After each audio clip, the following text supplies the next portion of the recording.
Good afternoon, everybody. Today is Tuesday, July 16th, 2024. We're gathered here today for a regular town board meeting and a CDA meeting. And as we start all of our meetings, if we could please stand for the Pledge of Allegiance. And Councilor Kent, would you mind leading us in the pledge? Pledge of allegiance to the flag of the United States of America and to the republic which stands one nation under God, indivisible, with liberty and justice for all. Thank you, Chris.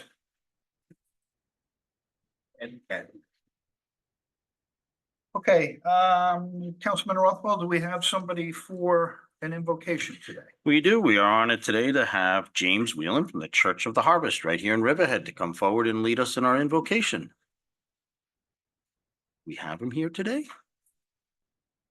But Well, if not, we always have our town clerk, James Wooten, on staff. No, we actually have the Reverend with us today. We do. Right? Come on. Reverend Cooper. Oh, there you are. Reverend Cooper's in the back. You want to fill in? She came Oh, in, that's she great. came in about an hour ago and said, boy, I'm here to do the meeting at home. Thank you, Reverend Cooper. Good afternoon. Good afternoon. Praise God. Would you bow your heads with me? Father, we thank you for this beautiful day that you've made for us to rejoice and be exceedingly glad in. We thank you, oh God, for holding back the rain, holding back the storms, oh God, and allowing us to enjoy Riverhead. We ask, oh God, that you would just bless us today as we gather together. For you said where two or three are gathered, you in the midst. We don't know where you're seated, but we thank you for your presence. We ask your blessing upon our leaders, oh God, that they will use your will and seek your face, oh God. For you said anything they ask in your name, you will do it.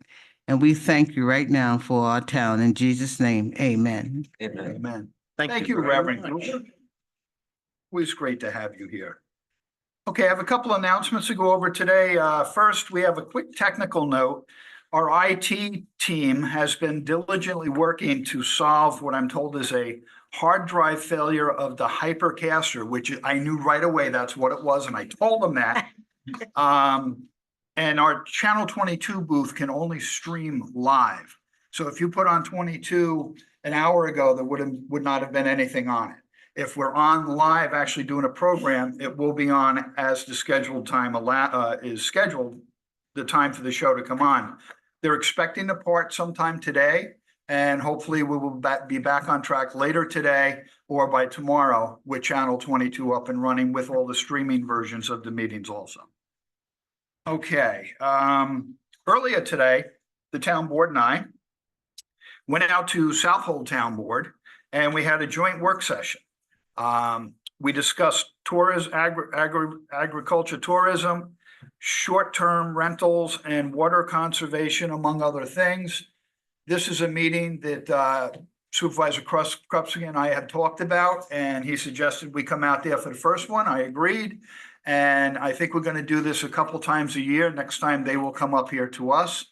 And we felt that the town of Riverhead and the town of Southold have so many common items, common concerns, that it would be great for us to get together and talk about what they want to do, what we want to do. We want to be like for short-term rentals, we're thinking we should be on the same page with each other. And it would help because if people come out to the area, they know what the rules are, and it's not different in every township you go into. So there are a lot of things that good things that could come out of this, and we expect to continue it. And like I said, I thought it was very productive today. All right. Due to extreme heat, precautions announced yesterday will be extended through tomorrow, July 17th. They include a cooling center open at the Senior Center on Shade Tree Lane from 9 a.m. to 4:30 p.m. Hours of operation at South Jamesport, Iron Pier, Reeves, and Wading River beaches will be extended and will be open from 11 a.m. to 7 p.m. They're staying open an extra hour each night. All outdoor recreation programs and activities except in-water swim lessons and our summer camp, which is moved indoors in air conditioning, are canceled and will be rescheduled. Ensure you are drinking plenty of fluids and when possible, remain in the air conditioning. If you or someone you know needs assistance due to the heat, call the Riverhead Police Department at 631-727-4500. Tomorrow night, Wednesday, July 17th, right here in this room at 6 o'clock, There will be a public engagement session about the downtown Riverhead Riverfront Amphitheater. Interested parties may attend in person or via Zoom, credentials for which are listed on the town website. For those that cannot attend, a recording of the meeting will be available on the website in the near future. Also happening tomorrow is the always much anticipated annual Jamesport Fire Department annual Carnival Kickoff Parade. The parade will begin at 7 p.m. and will travel from Washington Avenue to the main road and end at the Jamesport Firehouse. This is always a great event, which of course means rides, games, the infamous sausage and pepper sandwich, and all sorts of other delicious food prepared by the brave men and women of the Jamesport Fire Department. It's an annual right to summer out here. When that parade happens, you know you're in the midst of summer, and it has been since I was a little kid. I don't know when they actually started it, but it's been going on for many, many years. Okay, on a little bit more somber note, I just want to talk a little bit about the events that happened this past Saturday on former President Donald Trump. Never, ever, ever should the world of politics lead to violence. I don't care if you vote red, blue, or white. This country is much better than that. We are considered world leaders. We need to behave like it. Stop all the rhetoric and deal with the real issues during the campaign. My heart goes out to the family of Corey Compatore and the 2 other victims. Don't just talk about unity, embrace it. Use the strength of a ballot and not the weakness of a bullet. Thank you.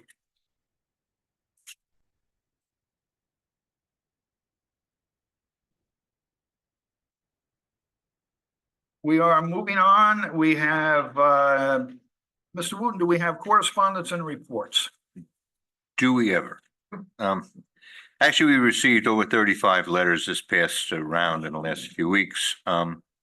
One dealt with the active playground that's proposed for East Main Street. One was a letter about traffic patterns and maybe a new design from the planning department in reference to 2nd Street.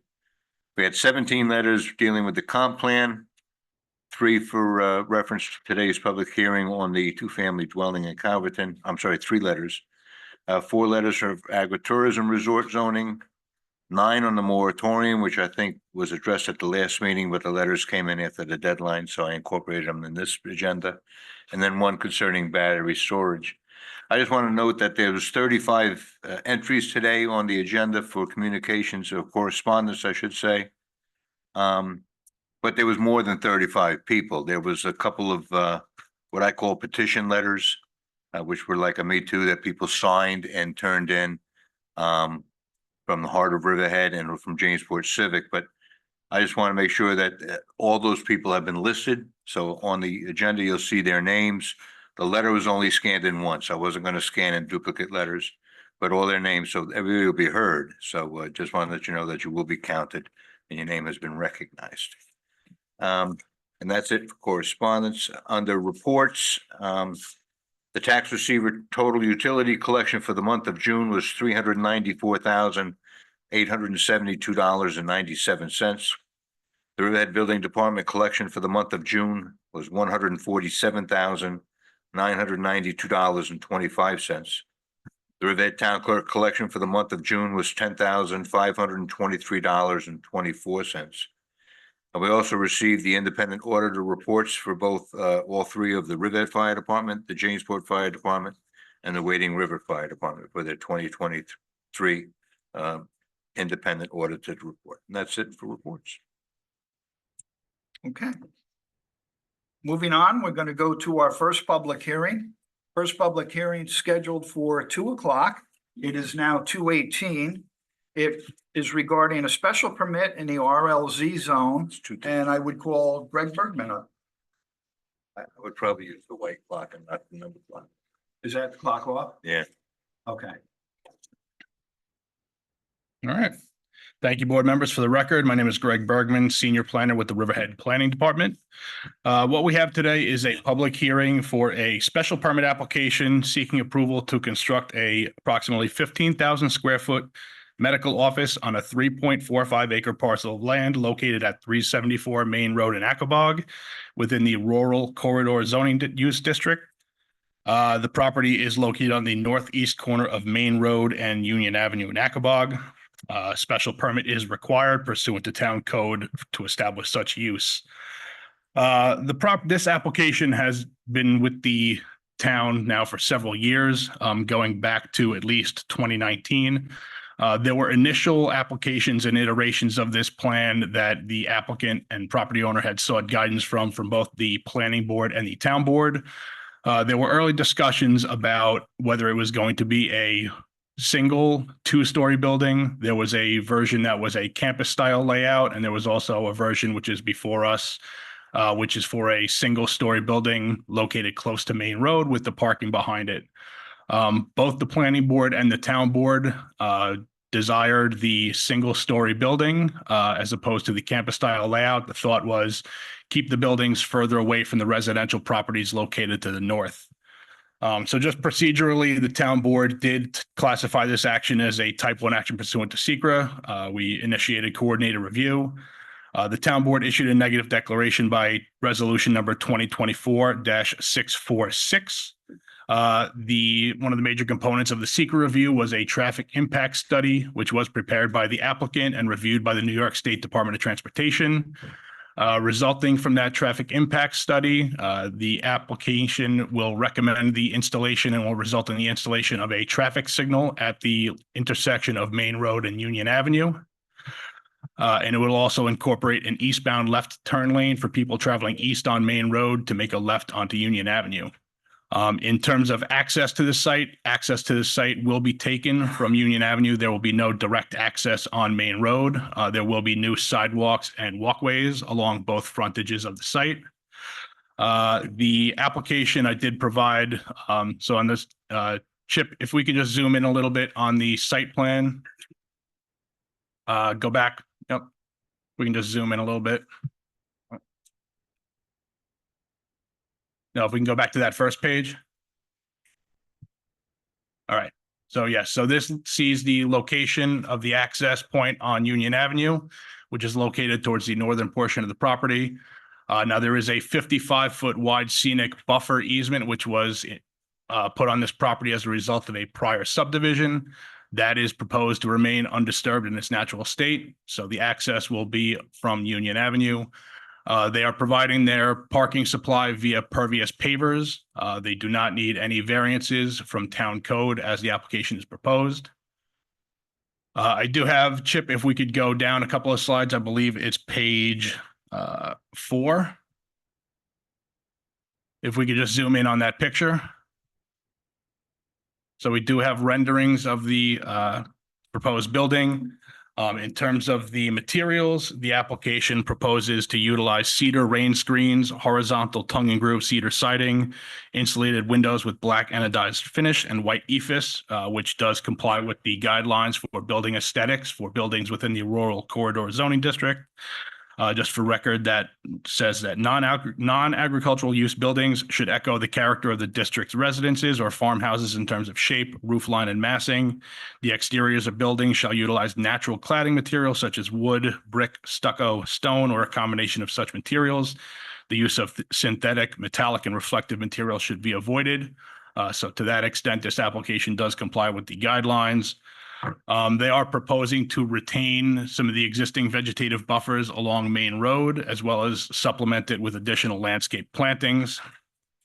They have provided a lighting plan, which does all propose dark sky compliant lighting. It demonstrates that there will be no light trespass onto neighboring properties. So that's the application in a nutshell. The board has any questions I can answer. We also do have the applicant here, or if the board would like to open it up to public comment. I would open it up to public comment at this point in time. Is there anybody here who would like to comment on this public hearing? We have 2 people. Okay, sir, come on up to the podium. state your name and where you're from.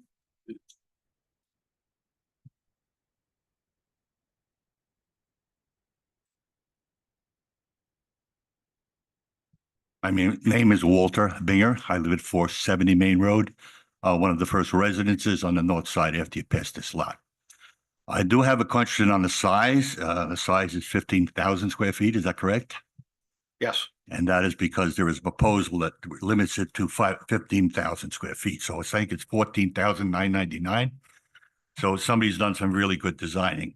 I do have a question though of how it conforms to zoning in that in that rural corridor district. Now, the rural corridor was established in 2004 as opposed to the Hamlet Center, which is the center of Aquaborg, the original commercial zoning. I own one of the original commercial zoned lots. It is not commercially zoned. I have my house there. Somewhere along the line, the owner of this lot or the purchaser of this lot and the other lots adjacent to it came before the town board and asked for a change of the zoning to allow professional offices within a quarter mile of the Hamlet Center. They weren't allowed before that. Also going back, way back, this is a residential lot. It was only changed to commercial in 2004. Prior to that, most of the main road was rural residential zoning. Okay, so we're talking about a lot to change from residential to light commercial. It was established that they could extend the Hamlet zoning, Hamlet Center zoning, to that particular lot because it was within a quarter mile. But it states here, here's the rural corridor. This is the zoning, special permit uses, which is why we're here. Professional officers provided they're within a quarter mile of the Hamlet Center. Okay, well, that's why we're here. But then it says there's a subchapter B, which is special permitted uses, and there's a sub-article 6 or a sub-paragraph 6. Professional officers of attorneys, architects, medical doctors, or dentists. Nobody provided that that was going to be an office building. This is an office building. This is one doctor. All right. Further down on that 6, you have 3 paragraphs, A, B, and C. A being the property is improved with a single, must conform to the following. The property is approved with a single-family resident at the time of this adoption of subsection B6. There was no house there in 2004 when this was done. So it doesn't meet that requirement. Also, subsection B, C, A, paragraph B, whatever it is. The professional office use shall be within the building footprint of the existing single-family residence. Not happening here, 15,000 square feet. I have one of the largest houses on the main road. It's 2,700 square feet. The property is frontage along New York Route 25. You're proposing the frontage on the side road. I don't know how that works. I just don't know how we're here talking to finalize something when I don't think they got off the beginning. All right? That's all. All right? Okay. I think it should be looked into before we just say, yeah, go ahead, put up this nice building. Well, that's why It's we're a here. beautiful building. That's why we're here for the Architecturally public. wise, beautiful building. Does it belong where they're putting it? No. Okay, thank you. Greg, if you would address some of those issues, please. Yes, so the section that the gentleman is referencing is section 301-64B. Section B1 specifically says that a special permit use is professional offices provided they are within a quarter mile of the Hamlet Center or Village Center zoning use districts, which this property is within a quarter mile of Hamlet Center. Hamlet Center is located just a little bit to the east in the vicinity of Edgar Avenue. There is a separate subsection, which is subsection B6, which is more the rural corridor at large. So in those areas further east, so as you go further east on Main Road, when you get to the vicinity of Tut Hills Lane, there is a block of rural corridor. I was not here in 2004 when the zoning was adopted, but it's my understanding that that section was added to the code to allow some professional offices in existing single-family residences to sort of reuse existing buildings. There is a dentist's office just a little on the north side of Main Road, just east of Tut Hills. Right. So again, so they are 2 separate and sort of distinct characteristics of that special permit use, one being within a quarter mile of Village Center, the other sort of addressing RLC zoning district parcels that are not within a quarter mile. So if someone wanted to convert a single family residence on one of those parcels that was not within a quarter mile of Hamlet Center or Village Center, they could do so, provided they meet those criteria in B6. Thank you. And I have to clarify what he just clarified. It does not say that. It says professional officers must be within the footprint of the existing building. And it says professional officers must conform to the following. It doesn't say he's making an interpretation that it's existing like the dental office in Jamesport. I've been there since 1982. I have a folder of every zoning change from 1982. Okay. This was proposed, the change within a quarter mile was proposed for a particular set of developers, and they were asked for 4 separate buildings of 4,000 square feet each. A Hamlet campus campus zoning, campus style zoning. That's what all of this is written for. Nowhere is there a 15,000 square foot building ever been thought about in 2004. It was written in 2004. If it wants to be changed to allow a 15,000 square foot building, then you have to change the zone. It doesn't say the interpretation of outside of a quarter mile, inside of a quarter mile. It's specific. Within a quarter mile, they allowed professional offices, but those professional offices have to be within an existing structure, like my house, okay? And my house is limited. You cannot exceed this footprint of the existing house. I can't knock my house down, even though I have bigger zoning than this particular zone. Higher zoning than this particular parcel. I cannot build a 15,000 square foot building. And I don't think they should be able to either.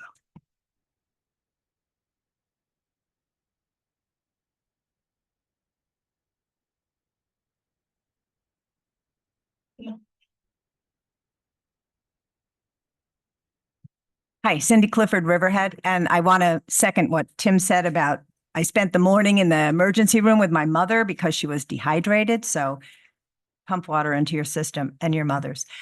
So anyway, I'm ill prepared for today, but I do have just a couple things that I wanted to talk to in terms of this RLC zoning and the special permit. I'm always uncomfortable when there's a special permit because I'm not so sure why we're going outside of the bounds of what we're wanting and permitting for the town. I think exclusions are maybe in a very rare instance necessary or permissible, but I think we see a lot of special permit requests, and I'm always a little like, why don't you just follow the rules or don't do it there? And the other thing is, it's the same with negative declarations. There's a propensity of negative declarations, and it seems that a lot of these things that come down the pike have environmental impacts or traffic impacts. And I know Greg listed that they'll need a traffic light and a right turn lane, a eastbound turn lane, which again changes the focus of this rural corridor stretch. I was in Brookhaven the other day, and I was driving around Brookhaven and going, the difference between Riverhead and Brookhaven is that Brookhaven never stopped saying yes to development. And you go through long, ugly stretches where it's building after building. And if you give a special permit to this position, this plan, then the next person who comes up and wants to do something outside of what we are asking them to do will say, but you already gave it to him. So I just wanted to say those things because, as you know, I'm really interested in preservation. I'm not against development, but I think development should always be smart development in the parameters that we want it to be. And when someone comes to us and goes, here's the zoning, our project fits into that, can I do this? Then by all means, yes. And if they go, this is what it's requiring, but we'd like to do this instead, then I think the answer should be no. Anyway, thanks for listening.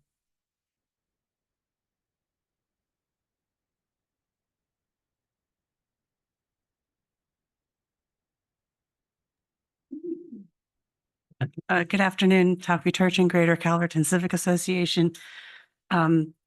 I want to speak on this public hearing.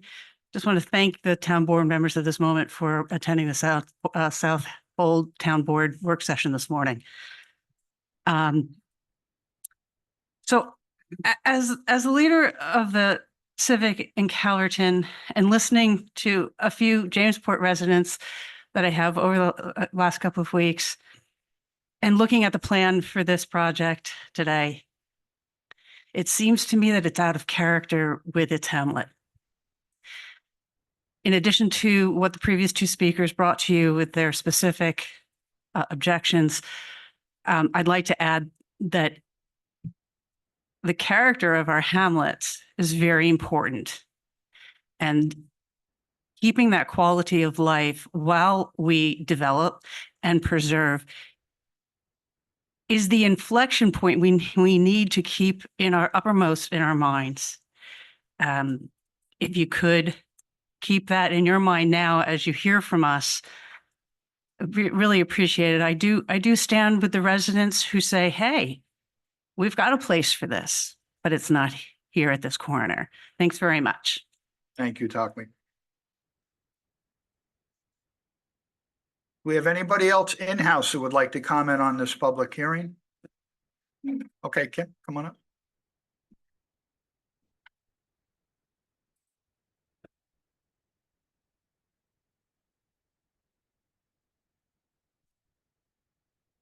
Hi, Kimberly Judd, 737 Roanoke Avenue, Riverhead, New York. I'm the attorney for the applicant. Just to address some of the comments that were made, looking at the code for the special permit uses, it's not read in totality, meaning you have to meet each of the conditions. Number one says special permit use professional office provided they were within a quarter mile of the Hamlet Center, or country inns, or funeral homes, or bistros, or bed and breakfast, or professional offices of attorneys, architects, etc., which the first gentleman was reading. Second of all, What? Sir, you're not at the Okay. microphone. Thank you. okay. The second of all, we did propose multi-campus buildings. It's a design guideline and special permit criteria. When I was not the attorney, when this first was put forth to the town board and the planning board several years ago, but it was proposed as multi-campus, one story. And it was the thought of your predecessors, maybe some of you were still on the board and the planning board, that they would not want to see several buildings. They would rather see one building because it would be closer to the road and farther from the residential properties in the back. We do not require any variances. We meet our maximum floor ratio area. We comply with lot coverage. We comply with our impervious surface calculation. So we are not proposing to go to the Zoning Board of Appeals. As far as character of the neighborhood, you'll know that Union Square is right on the northwest corner of Union Avenue, which is one-story office building. So we don't feel that we are going to be taking this property out of the character of the neighborhood. And we're right next door to the Jehovah's Witness church as well. And as far as the criteria that the town board has to utilize when you're looking at special permit criteria, that's in chapter 301-310 of the code. And I think Mr. Bergman had already gone through several of those elements when he did his presentation. I also have our traffic expert here from VHB. If you have any questions or the public has any questions regarding the proposed traffic signal. And it's a proposed left turn going eastbound onto Union.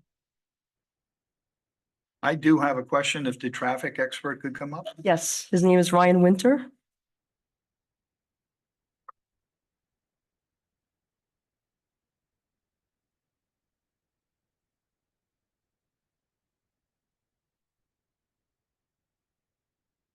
Good afternoon, Supervisor and members of the town board. My name is Ryan Winter. I'm a licensed civil engineer in the state of New York with VHB Engineering, assessing the traffic and permitting requirements for this application. Thank you, sir, for coming up.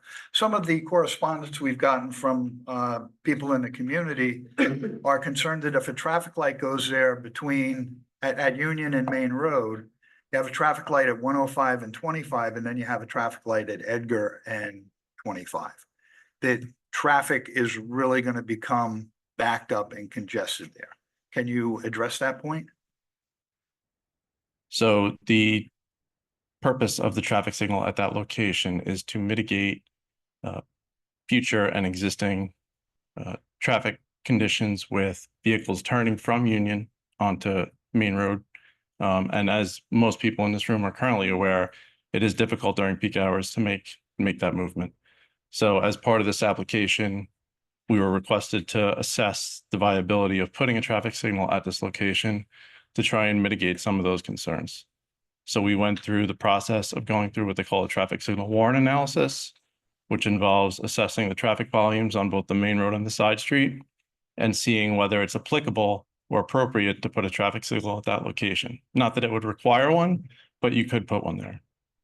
So the results of our assessment showed that a traffic signal would be appropriate at this location because of the existing and future traffic conditions. So as a result, it was included in this application. There are traffic impacts to traffic signals versus no traffic signals, but being that there are already existing traffic signals in the area, the implications of the traffic impacts along Main Road are less than they would be otherwise without another signal in the area, because traffic is already stopping to create gaps for those side streets that are adjacent to Union. So while there would be potential to stop on Main Road when otherwise you couldn't now, the overall quality of traffic through the intersection is improved with the incorporation of this traffic signal. Go ahead.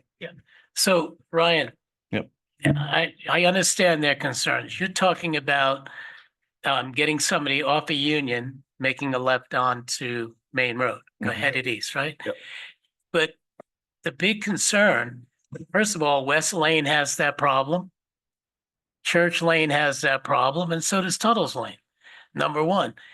And I'm going to go a little bit further. I don't think what's being addressed here is the fact that what the supervisor said, you have 105, which has a light. And I don't know if you live out here or experience this. Anybody who does knows the situation. It's way backed up, just there. So when that light turns green, that all heads down towards Edgar. That's all backed up. So now what you're doing is you're singling out one road, Union, to make a left turn. That's number one. Number two is I'm talking about the evening hours now. Okay, I got to be clear about that. But in the morning, when you're heading west, it's a nightmare. I mean, it's backed up from Edgar all the way to 105. I'm just, so I'm not sure. You say the light is not required. And then you talk about the future, which who knows what the future is going to be, but I'm talking about the congestion at present, even with that light. Should we put a left turning lane at West, one at Church and one at Tuttle's? Because same problem. And when you take Church, which Phillips and Church, Phillips empties out and Church empties out into one lane on Church, it's a nightmare. I live out here, trying to make a left out of Church. Often you have to make a right, go down to Edgar, turn around and go back. Right. So I'm not understanding the light. I mean, I understand what lights do, but I'm not sure it's solving any kind of problem here. I would like to address Shade Tree Lane, Linda Avenue, Broad Avenue. You have the post office at the end of Linda Avenue. It is almost impossible to make a left-hand turn to go west out of Linda and Broad Avenue. There's just always traffic congestion there. So, and I do see people on Union Avenue. I travel through there. I live out in Jamesport. I actually grew up on Union Avenue, so I'm very, very familiar with the area. And there's a significant traffic problem there. Right. So this application acknowledges the larger traffic issues along Main Road, but the study really focused on the intersections that were going to be immediately impacted by this project, which are namely 25 and Union and 105. So Right. Go ahead. Yeah. My just question is, can you put in a request for like DOT, can they sync the traffic lights from like Edgar to Union so that they would both correspond? When it's green, you're not stopping at one, inching up, stopping at another one. What's the ability to actually sync the traffic lights so they work in a pattern together? So when you're moving on 25, you're moving. And then when one stops, it stops for the either crossways. You know what I mean? yes, so there is technology, to your point, to time the traffic signals so that they're not conflicting with each other so much on the main line. And they have the same green time so that you're not stopping at every single light if there's through traffic.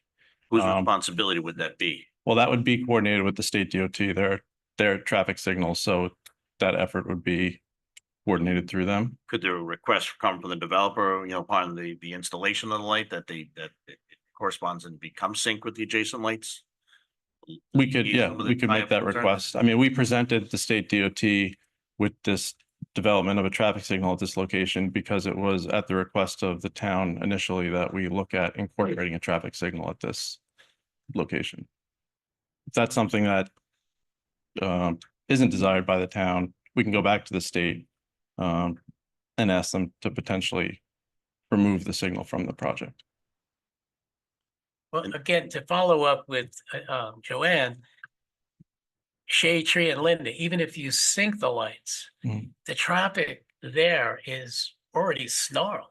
I Mhm. mean, what are you gonna get? And how much additional traffic is this project going to bring into that area? So in the peak hour, so just to step back, so the traffic study not only considered this application, but another one across the street, which is also currently an application with the town. So the traffic volumes were considered for both applications together. There was one single traffic study done for both applications that were immediately adjacent to each other and both have access on Union and will be coming down to Main Road. So that's what the basis of the traffic study was, to assess both of those. With both of those projects developed, the increase in traffic would be at the peak hour, 141 vehicles, which would be in the PM period. It was, I have the numbers in front. Second.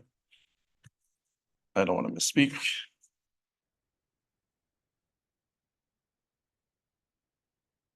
So in the PM, the peak volume was 141 trips, 57 would be entering, 84 would be exiting. And based on the traffic study, 80% of those would head towards Main Road and utilize that intersection of Union Avenue and Main. That said, this current application is approximately half the traffic volume that the overall study contemplated because it's just the one project. So it's effectively 70 trips in one single PM peak hour. And the other times that we looked at, the AM peak, 110 total trips, 65 entering, 45 exiting. And on Saturday, 89 trips, 51 entering and 38 exiting. So Ryan, when the traffic is heading east and somebody wants to make a left turn onto Union, how do you get around them? Is there going to be a turning lane in there? There's no arrow there, right? So they're going to continue to hold up the eastbound traffic, somebody waiting to make a left. The only cars getting relief are the ones coming off of Union heading east. So as part of the design for the intersection improvements, we are adding an eastbound left turn lane. So there will be a bay of 100 feet where cars can stack up in queue to make that left. That's 10 cars, basically. While allowing the through traffic to continue. In addition to that, the application is also widening 25 to accommodate that left turn lane slightly and addressing some historical drainage issues on the northwest corner of that intersection. One other concern, should the traffic light be installed and in place, one of the things that we're continuously running from in developments with the fire service is the Opticom option that goes on the lights that clears a passageway for ambulance and first responder units. the Opticons are running us about $5,000, so I don't want it to continue to keep falling on the town residents. I'd like the developer, if you're putting in a light that's accommodating your facility, your property, then I'd like a commitment of that Opticon purchase to cover that, so that ambulance can pass through that light. And I think that should be paid for by the developer, because it's essentially the light is being put in place for that project. So it's just, sounds like a small amount, but as we go through and how they need to be continuously repaired and replaced, it adds up throughout the town. So with that, if you have somebody making a left, right, and eastbound traffic coming through, and then you have westbound traffic coming through, and then there's an ambulance or a fire truck, there's no place for cars to pull over. What do they do? We are maintaining some shoulders through the intersection. Yeah, I'm familiar with the shoulders, and I was actually looking at them this morning by Edgar, and I watched things narrow and widen. I'm just, when you say they make it, is it wide enough for a fire truck to get through, or an ambulance, or police? That's all I'm asking. I mean, I'm not. Well, there's a lot of locations on roadways and on 25 where there are turn lanes where there's smaller shoulders, and the anticipation is that those turn lanes are not always used, and when they do, vehicles move over for emergency vehicles. So when you design turn lanes for the signal, you consider emergency vehicles, but there is not a requirement in the design to establish a clear zone for them to get through. The anticipation is, and the rule is, that if you see an emergency vehicle coming, you get over to the side of the road. If the cars adhere to those guidelines, there will be space for our vehicles to get through, including fire trucks. It's why the Opticom is absolutely a necessity under these intersections, because Councilman Kern is correct. There is no, not appropriate shoulder on these areas. And so the Opticom would keep that light green, for the passage of an ambulance to go through, stopping all traffic in every other direction. Without that, it becomes a logistical nightmare for an ambulance to get through. Yeah, and the Opticom is something that we consider on projects. We can discuss with the applicant funding for it. I'm not in a position to speak to that, but every town has their own system. So we would just need to work with you to make sure that we're referencing the correct one.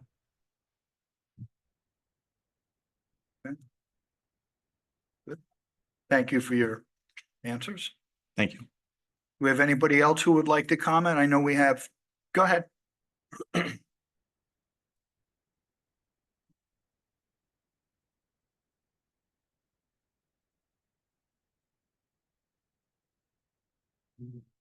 Good afternoon, Miles Caracciolo, 257 Fishel Avenue in Riverhead. I live right over here on Fishel Avenue, and I work in Jamesport. I drive this route at least twice a day, sometimes more than that.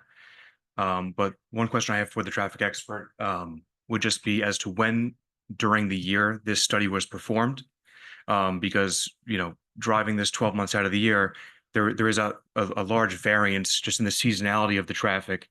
And, I'd like to know if this was done, in October during, like the pumpkin picking traffic during peak hours of that, or if this was done in January.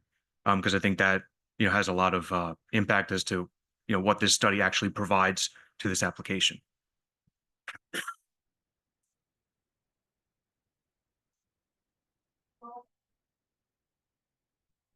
Just to answer the question, the traffic study was performed in October of 2022. It was Tuesday, October 25th was the weekday counts, and Saturday, October 22nd. Both 2022 were the Saturday counts. I'm just wondering, if you put the left turning lane in, why do you need a light? Again, the light was the request of the town. So we did the warrant analysis to confirm that it was appropriate, and we found that the traffic showed that it was. So we were asked to incorporate that.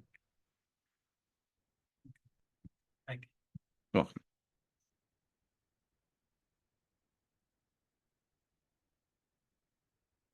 Good afternoon, Amelia Lance, Fishel Avenue. I'm just curious. I'm not going to deny that I'm not terribly familiar with this, but I'm thinking, is this by any chance a bicycle route, this area?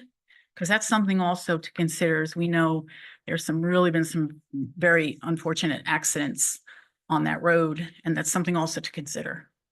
Thank you.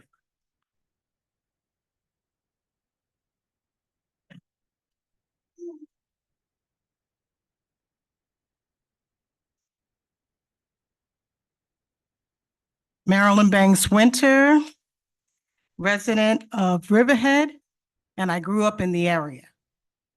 And I see a nightmare happening here because I feel that if this is built, all the traffic is going to continue to go to Hubbard Avenue and it's going to go to Sound Avenue. And it's already a nightmare. When you talk about traffic nightmare, it's a nightmare there. Also, we have enough medical buildings in Riverhead. Peconic Bay is great. They're funded by Northwell Health, and I don't see why we need another medical building in our community. Community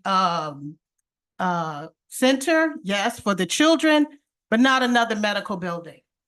Also, there's no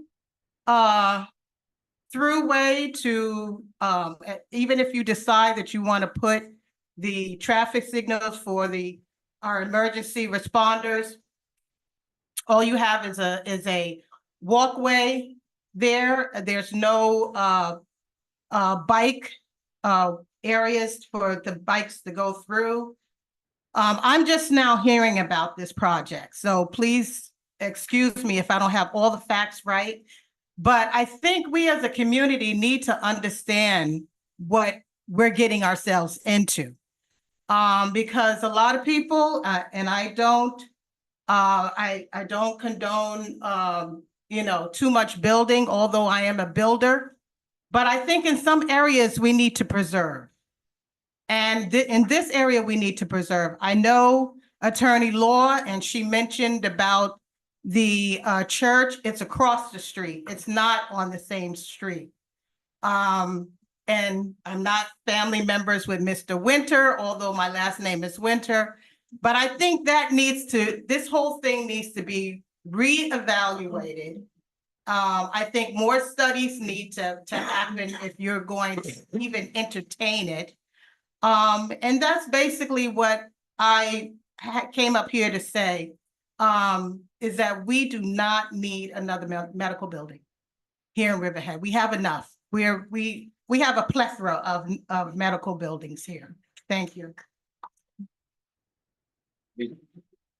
I just want to say that the Jehovah's Witness Church is directly to the east of the parcel. On the same side. On the same side.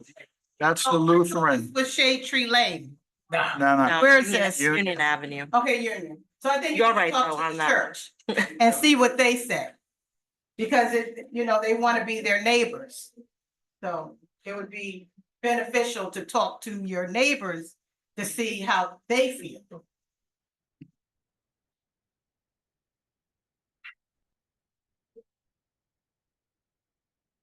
Good afternoon. I'm Maureen Murphy. I grew up in Riverhead. I live in Aquabog. I live off of Union Avenue, Grant Drive. So I've lived there for 34 years now, and every year it gets worse. And to put another light there, to me, is just not justifiable. You have 105 and you have Edgar Avenue. When Edgar Avenue put a light there, I mean, there's a school there and everything like that, but you do see the backup and it gets worse and worse. Everybody who lives on Union, you kind of look to the main road to see, is the traffic stopped? So then Joanne, I do. you go around the other way, you go to Northville Turnpike, you go down, So I just want to say that I don't think a light is necessary there, and I don't think another medical office building is necessary there either. We have them in closer to 58, the medical office buildings. This is a hamlet. Let's keep it and preserve it. That's why I bought my property there, to keep it. We knew that past 105, it would be more of a hamlet type of property. And I just thank you for listening. That's my opinion. I did want to make one other point. For the light, if anyone who travels and makes the left onto Union Avenue, the veterinary office right across the street, they come down, they try to make a left or a right, but a lot of times they'll come all the way down and people cannot get around them. They come right to the end of the driveway. And I don't know how they're going to widen that, to tell you the truth. Maybe a left-hand turn is like, to me, would be the only possible thing that they should really consider. Thank you. Thank you, Maureen. Hi. Hi, my name is Judy Shivers. I live on Grant Drive, which is right off of Union. We've lived there for 26 years. I was surprised when the first thing I heard coming in here was talking about a traffic light. I thought we were going to talk about the building, the medical building, if it was allowed or if it wasn't allowed. But when I hear a traffic light, it sounds like it's a done deal and the building is going to be there. It's a very close area. I don't know how the people would come out of the building should there be one built. It's a very tight area to get to back onto the road. Number one. Number two, just like Maureen said, we have so many medical buildings in the area. I don't know why they would have to put it in Aquabog. We were told when we bought there that it was going to be just either residential or farmland. We didn't know that they were going to be putting more medical buildings up. So thank you for listening. Thank you. Thank you.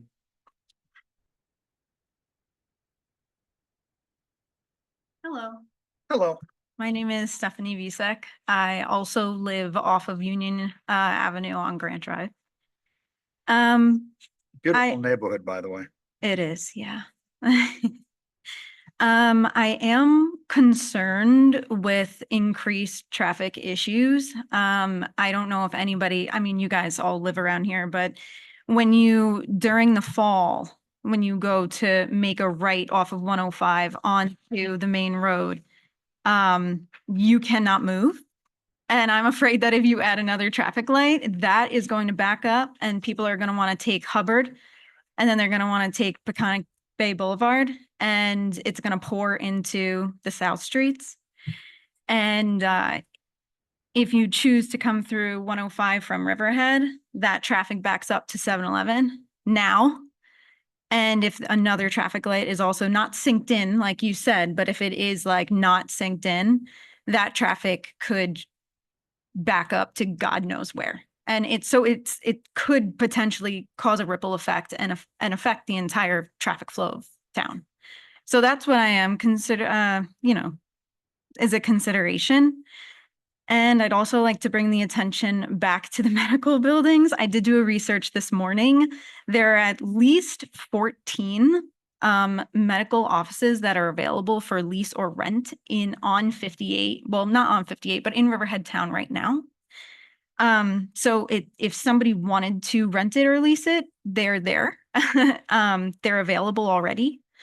Not to say that you purchase this piece of land, you get to build on it, but I do think that within means of the integrity of the town, because we have a lot of tourists. There are tons of businesses that survive off of tourism. And I am just afraid that people are going to be turned away by increased traffic, and people are going to be turned away the more buildings that we add into our quaint North Fork. People come for the trees. They come for the farmland. They come for the preservation of it and its integrity. And when we get rid of that a little bit by a little bit by a little bit, it is going to hurt the citizens of the town. I think it could potentially be detrimental to the communities in the surrounding area. So thank you for your time and thank you for listening. Thank you. Mhm.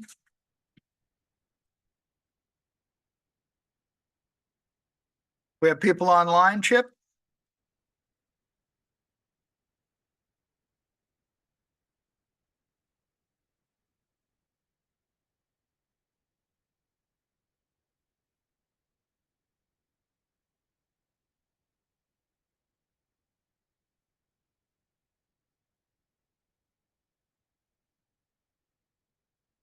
Hi, good afternoon. Good afternoon. Hi, I just wasn't sure if I was on. So this is Laura Jen Smith, speaking on behalf of this public hearing. So I just wanted to just bring us back to the fact that this is rural corridor zoning. And the intent of the rural corridor zoning use district is to allow a very limited range of roadside shops and services that are compatible with the agricultural and rural setting along major arterial roads such as New York State 25 and the roads leading into downtown Riverhead. So, you know, and the zoning that comes along with it. So what's being asked to be built here is not even necessarily straight out allowed in the zoning. It requires a special permit, meaning that it's not something that would normally be allowed here, but with, you know, extensive review, if it fits into in the character of the area, it's then permitted. So that's what you're being asked, right? As a special permit for these professional offices. So, you know, the rural corridor is very limited, and what the zoning calls for is campus style housing.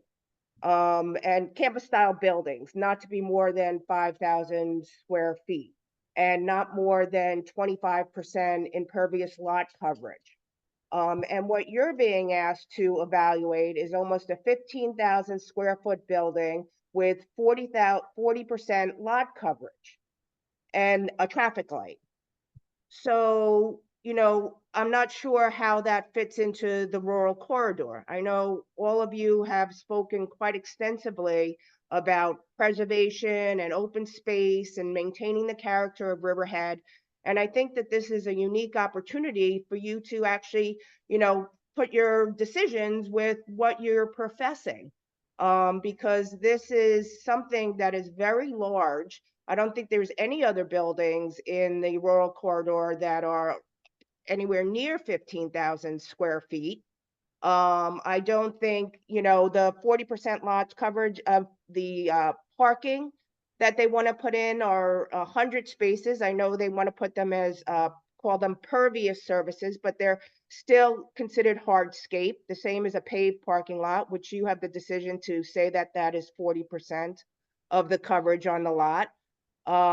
So I think that you have a lot to consider here. And I believe at your last meeting in June, when Mr. Bergman spoke to you and said that the most they could build if they followed the zoning and what was the recommendations of the zoning in there, that their building could not be more than 6,000 square feet.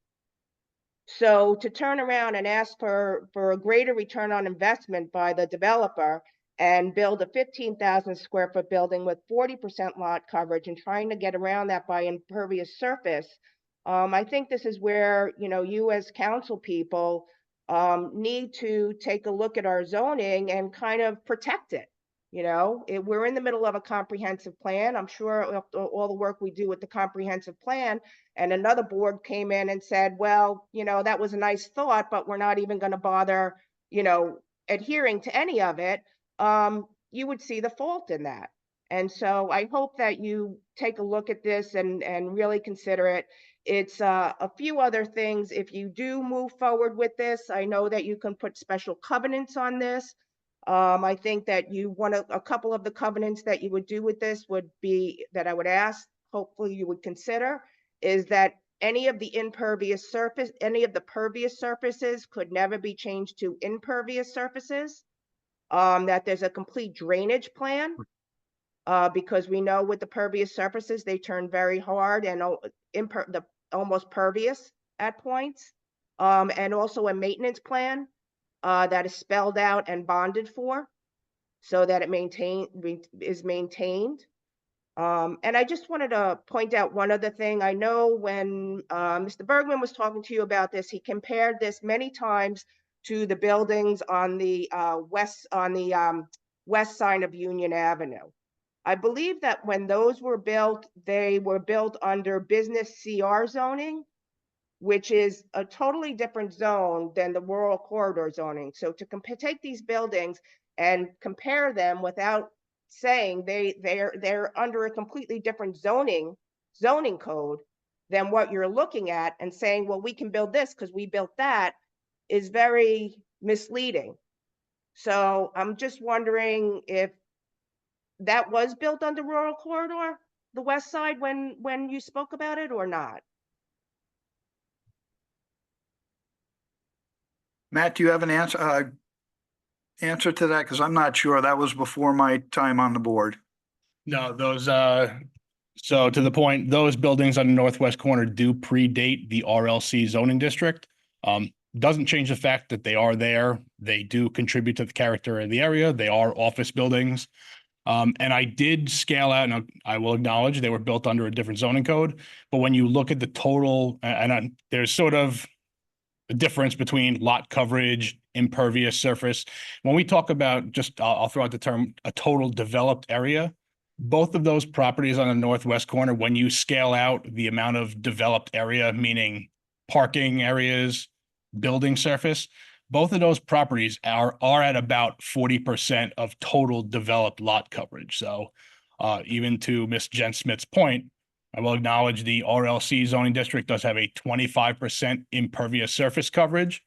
If you considered the total developed lot coverage, they would both be commensurate with what is there. Again, with the acknowledgement that those buildings were developed under a prior zoning code, doesn't change the fact that they are there and they are contributing to the area. Greg, I have a quick question. Yes. When you originally had this as campus design, what was the total square footage of what the individual buildings would have totaled? There were several both the campus style development as well as the concept for the 2-story single building were both at about the same 15,000 square foot floor area. So it would not have changed the total floor area, which again, commensurate with, water usage, traffic impacts, whether you had 4 buildings totaling 15,000 square feet or 1 building totaling 15,000 square feet, those impacts would be the same level, whether it was campus style. So to your point, they were all could have met their parking requirements? Yep. So to your point, they were all 15,000. Right. So even if they came back at this point with a campus design, they would still have to come before the town board for a special permit. So the question before the town board is authorizing the use, not necessarily the site plan. The review sort of gets a little bit intermingled when you talk about community character in the area. But yes, I mean, they would, if the board at this point would like to, I can provide you the alternative that showed that demonstrated that campus style development. I remember seeing it. But yeah, so I mean, the board, and I believe it was August of 2020, directed the applicant to do a single-story building closer to main roads. But if the board considered all parking, pervious or impervious, as part of the 25% impervious coverage, that's what limits, and that's what was limiting the development from these sort of large business buildings in the rural corridor, right? So right now you have 40% impervious surface on this proposed building. Rural corridor only allows 25% of impervious surface. If you're using 25% of impervious surface, then it reduces the size of your building to be able to build. So that's not correct. The application does not propose 40% impervious, again, through the use of. But it's using, I'm talking about for parking of cars. How much is covered? I believe it's just under 25% in terms of impervious coverage. Again, I've said to the board, both at work session, I brought this up. So Greg, I believe I listened to your meeting on the 27th. And I believe that you said if they switched all their pervious, what they're asking to build is pervious parking spots to regular parking spots, not pervious parking, how much lot coverage would they have?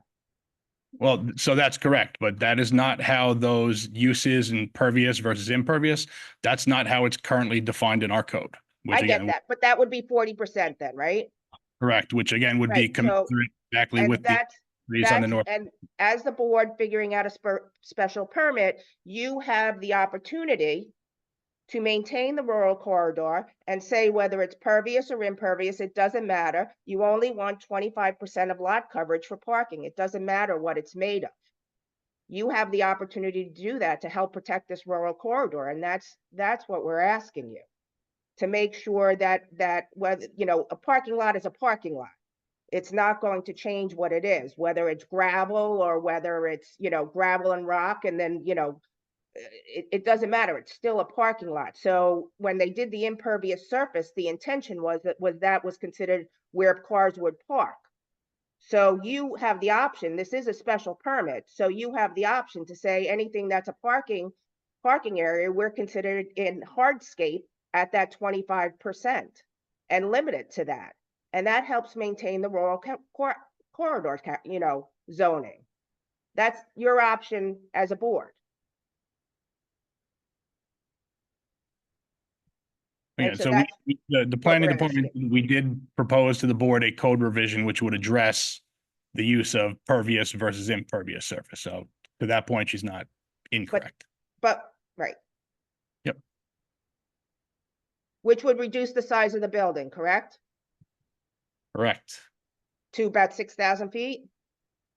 I mean, I don't know the exact calculations. I haven't done a, you know, full build out of the site, but That's what you said the other day on the 27th. That's where I got that number from. That's all. I don't know for sure either.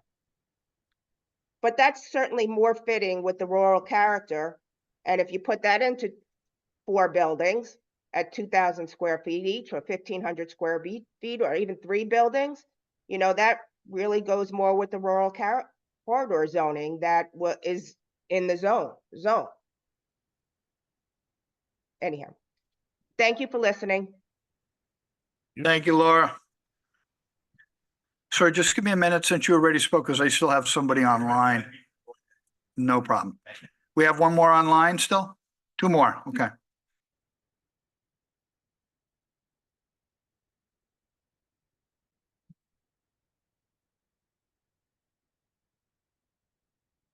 Good afternoon, members of the board, and Mr. Supervisor. Lee Mendelson, Church Lane, Aquabog, New York. I just want to be clear that today I am not here wearing any of my other hats as a member of a board or as a member of any group. I'm just here as a resident of the hamlet of Aquabog. And also, to be clear, I'm in favor of development, generally in favor of it, but the development has to be in proportionate to the area, which is in this case a rural corridor. The size of this development requires a light at Union. We already have a light at 58 and 105, and we have a light at Edgar. In the mornings during the week, as Mr. Kern said, if you try and make a right on Church, the traffic, not because of the Edgar light, but because of the light at 58 and 105, could be backed up as far as Church, if not past Church. And coming home, the traffic heading east, we know that the traffic, because of the light at 58, can already be backed up sometimes as far as Northville Turnpike. And on the weekends, you can just reverse the timing of the backups. So by putting a light at Union, traffic's going to be increased considerably, not just on Main, but it's going to be increased on all the tertiary roads, such as Church and West and Linda and all of the other roads. And in fact, what you will have in 0.8 of a mile going from the light at 58 to the light at Edgar, 3 traffic lights in 0.8 of a mile. So this is land that's supposed to be a rural corridor, and what you're effectively doing by adding a traffic light at Union is increasing the length of 58 so that it will really begin starting at Edgar instead of starting at 105. That's where the Aquabog and Jamesport and all of the other towns going east are going to begin. Rather than that, I can't even begin to imagine how far the backup will be. So my suggestion is this project be scaled in such a way that a traffic light is not necessary. There is no problem as it exists now other than the existing traffic lights. I go to the post office every single day. I have to make a left onto Linda, and I have given up trying to make a left back onto Main. Instead, I go the back way to get onto side roads to get to work in the morning. But I think you're going to have a lot of that. So I'm not opposed to development. I'm just in favor of development that makes sense given the character of the area. Thank you. Thank you, Lee. One more online?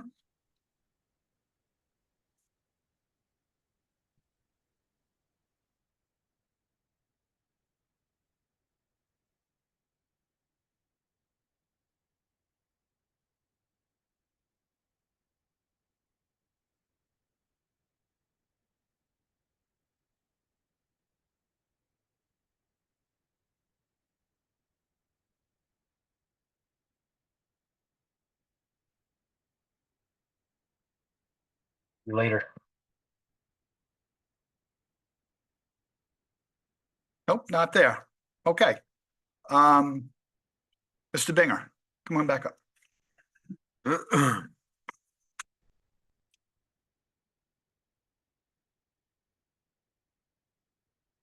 I'd just like to speak maybe because the traffic light didn't come up prior to me speaking. That traffic light would be a nightmare. I'll explain it better. I live between Edgar Avenue and Union Avenue. It is backed up every afternoon at that light up to my house, which is probably a quarter mile, maybe longer. But coming off Route 58, the 105 traffic light backs up all the way up to Doctor's Path. That amount of traffic is there every time of the day, no matter whether it's the 22nd of October or June 1st. It's backed up all the time. That amount of traffic backed up, you're now going to move up to Union Avenue. They'll be backed up from Union Avenue. That'll reach 105. You can't have that stop of traffic in there to block 105. 105 is tremendous. And also, any of these traffic studies I've seen over the years, they put the traffic counters west of 105. There's a lot of traffic that comes on off some 105, off heading south and then turning east onto Main Road. We have a lot of what they call the trade brigade they used to have on the South Fork. We now have it on the North Fork. We have had a lot of people move out since COVID, moved out to houses, built houses, South-told. Everybody's welcoming them out there, but the main road is only 2 lanes. It is a bike path. Bikes are allowed on it. All right. It does not marked as a bike path, but there's bikes use it. I don't see how they're going to widen it for a turn lane. And anything you put there as a turn lane is going to divert traffic, probably both east and west directions, where now it goes straight. So we shouldn't be more blocking up doing this. My question also would be this. If this office, and it doesn't say doctor's office, it can be a professional office, is not built, do we need a light? Okay. And I think the answer is no. Now, can you get off Union Avenue? It's terrible. What my wife and I do if we're going south is go over to the light at 105. We continue down 105. We don't turn by McKay's farm stand. It's impossible to make a left or right, and it's impossible to get out my driveway, but I'm not going to complain. But I will tell you, there are times when we wait 5, 7, 8 minutes to turn. The cars come off 105 as a group. They turn off 105 light, 10 come down. Okay, you wait for those 10 come off the Edgar Avenue light. Then you have to wait for that to clear. And then meanwhile, somebody might come out of a driveway. It is already a nightmare. We don't need a light. We don't need a light except for a doctor's office. Like I said earlier, I don't think it belongs there. I don't think the zoning allows it. And as a further comment, and it's not just about this particular meeting. I personally get angry, and I'm going to use that word because that's what I haven't come to these meetings in 20 years because the warehouse manager that used to work for my son-in-law said, why is your father-in-law angry all the time because I'd come to these meetings and be up on TV and I'd be angry. Well, I'd be angry because I have tenants, I have commercial zoning, I have a farm, I have residential. I have everything that gets involved with all this stuff in Aquebogue. But I just want to say, now we're getting away from what I want to say. Town employees should not be interpreting what's in the code. The code is black and white. The code says pervious, impervious. Pavers are not impervious or pervious. They block water. They're not impervious. Impervious in the prior zones, and I have that with me, CR zone and all that, is gravel or stone. That's impervious. That's what they considered impervious. To interpret that a paver is okay when a paver doesn't allow water through. And the cracks between them fill up with dirt, and you need drainage just as much as you would on a blacktop hard stone. So anyways, I don't think we should be interpreting what's in there. We should read it. And if it doesn't read right, we should change it. Okay? That's what I see. And I'm sorry to take up everybody's time. Thank you, Mr. Binger. Okay. Anybody else inside? Nobody online? Sir, you want to come up? If I could. Yes, absolutely. Brian DeSessa, on behalf of the property owner. Just wanted to clarify a few things and maybe frame a few issues for the board. The traffic light wasn't mandated. The traffic counts permit there not to be a light there as well. So for everybody here saying that the developer, property owner wants a light, that's not the case. We were advised and directed by the town personnel to say, we would like a light here for this project. And so we went out, worked with the DOT, worked with the traffic study to present that light. If the board says they don't want a light, the developer is just as happy doing the project without a light instead of putting a light in there. And the traffic study doesn't mandate a light according to DOT standards. In the event that there was a light and this board took action, to Councilman Rothwell's question, the Opticom, the developer would be happy to pay for that and include that in that if we got to that point. I'm not saying we do. You're going to still make your decision, but to clarify for your question and answer it, we would pay for it. No question about that. Okay. The previous speaker online that indicated what the project was and indicated to what the board can do. The town attorney will indicate to you how you can or cannot proceed, but the code is the code. The application before you is 25% of impervious service based on the code, not a future interpretation, not a future change that may have been proposed. The application before you, that's what the pervious surface is for everybody listening online or in person here. The church, we were asked, which is the neighbor to the east, we had approached them, had discussions with them. The town had asked us to put a cross-access agreement into the back of this lot so that it would alleviate some, through traffic. That can't happen because the church put a solar array down the western side of their property. So anybody that wanted to take advantage of that cross-access that the property owner agreed to with the town doesn't work because now there's a solar array that would block access from any property to the east on that. The applicant, which I believe was Smart Planning, proposed it as medical because that's the highest parking and traffic demand. It could also be used as professional offices. There's not a specific tenant for the property. So those demands can go down, but it's better to propose the highest and best use so that everybody gets traffic counts, gets lights, and it's smart versus proposing less and then coming in with something more. So it always can go down depending on what the use is. And I think that's just smart planning and gives you all the facts so that no one here can stand up and say, oh, they're proposing a little use, and now you're going to have more use, right? That's not the way it works. You should have highest and best use. What's the maximum amount of cars so you can make an informed decision, and anything less than that would be better for you.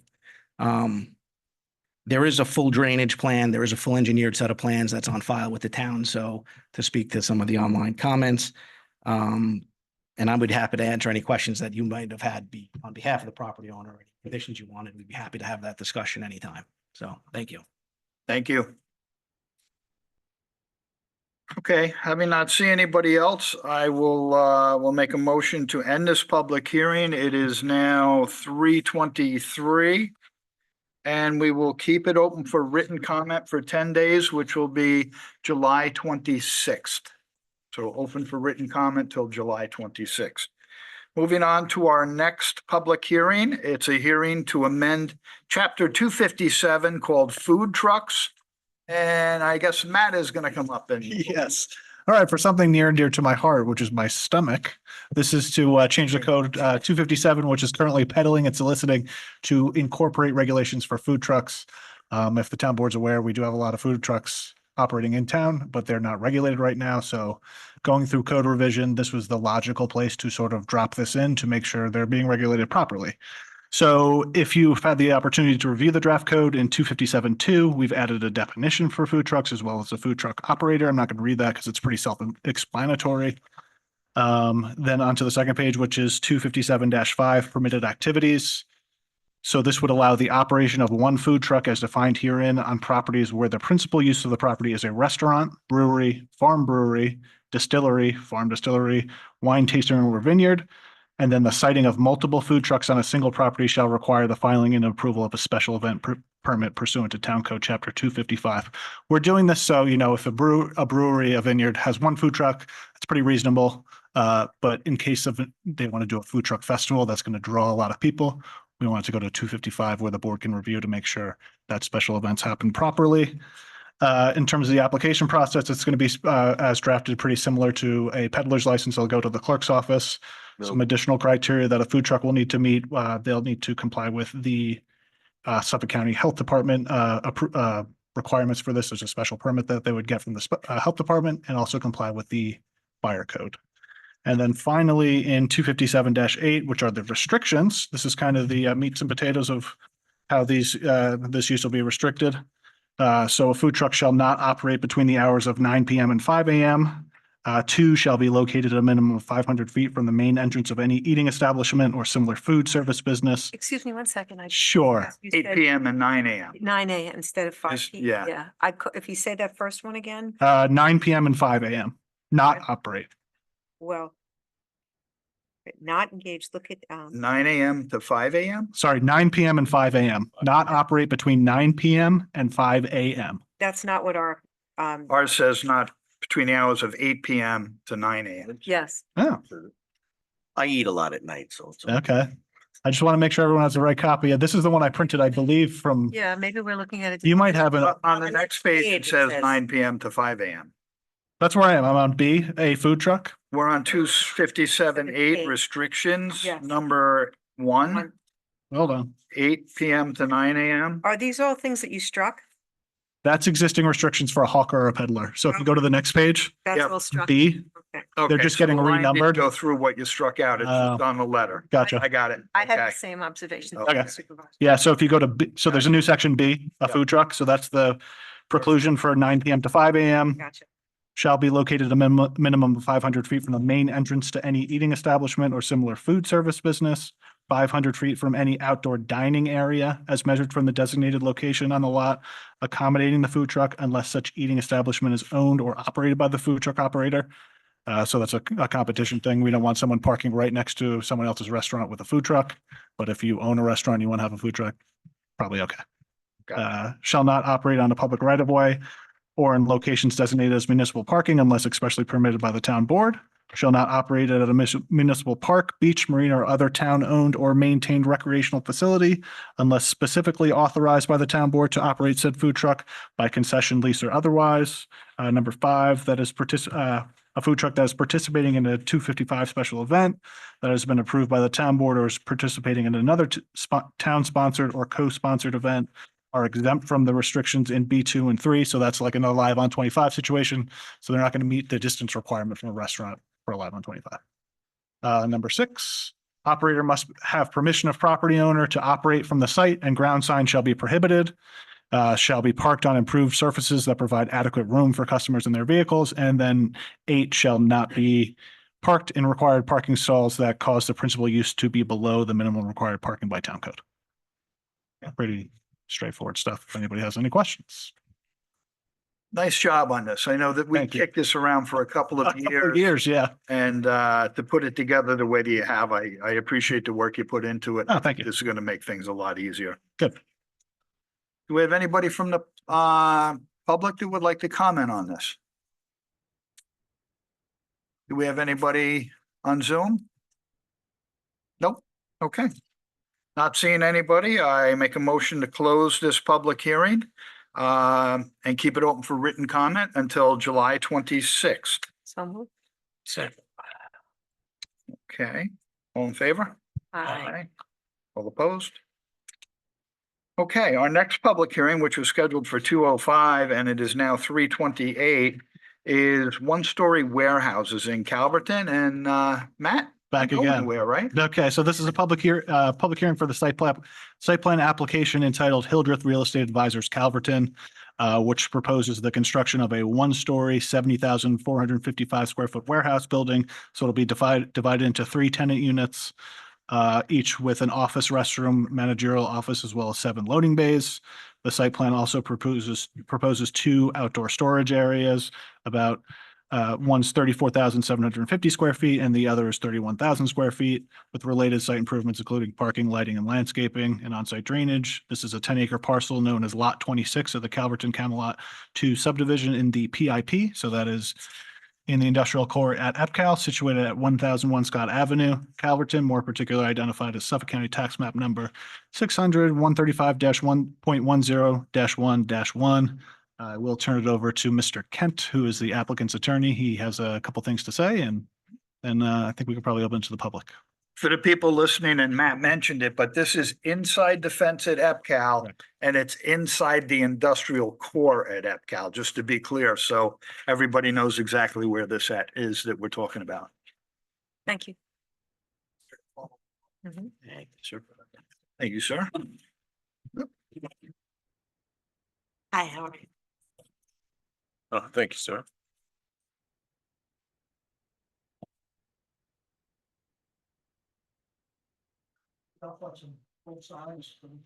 Yeah, you can put it right in the middle and our crack IT crew will you have to do one at a time in the middle there that you want. Center it right over that. Yep.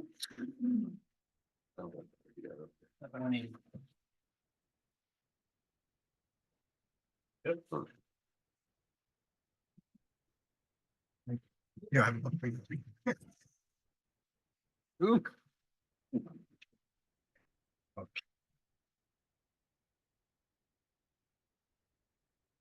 Okay, good afternoon, Good afternoon. Supervisor, members of the town board. My name is Christopher Kent from Farrell Fritz PC, 100 Motor Parkway in Hauppauge, New York. I'm here for the applicant, Hildreth Real Estate Advisors.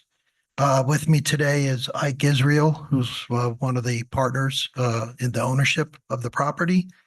Also, I have Alex Holman, who's a PE from Bowler Engineering. He's the project engineer for the property, for the proposed development of the property. And we have William McGeever, who's an architect from Frank Ralph Architect PC. And he's the one who's did the building designs, which you're going to see shortly.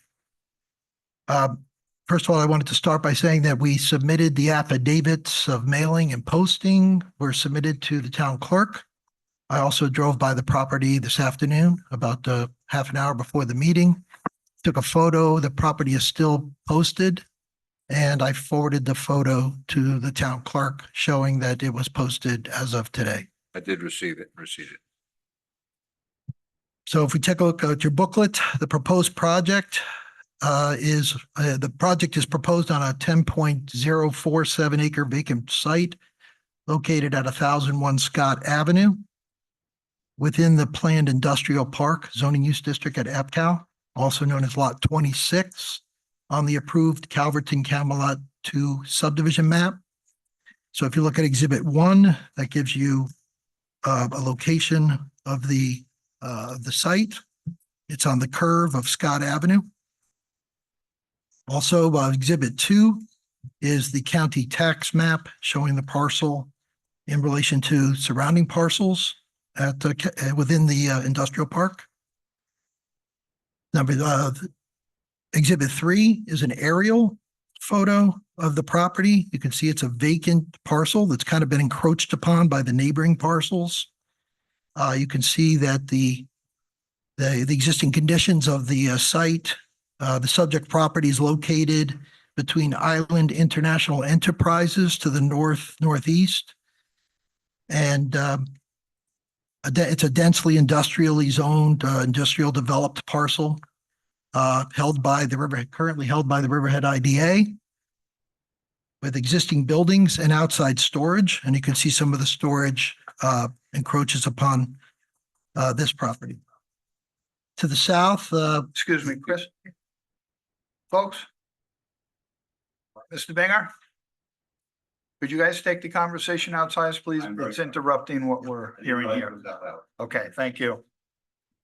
to the south is Tomcat Realty Holdings property.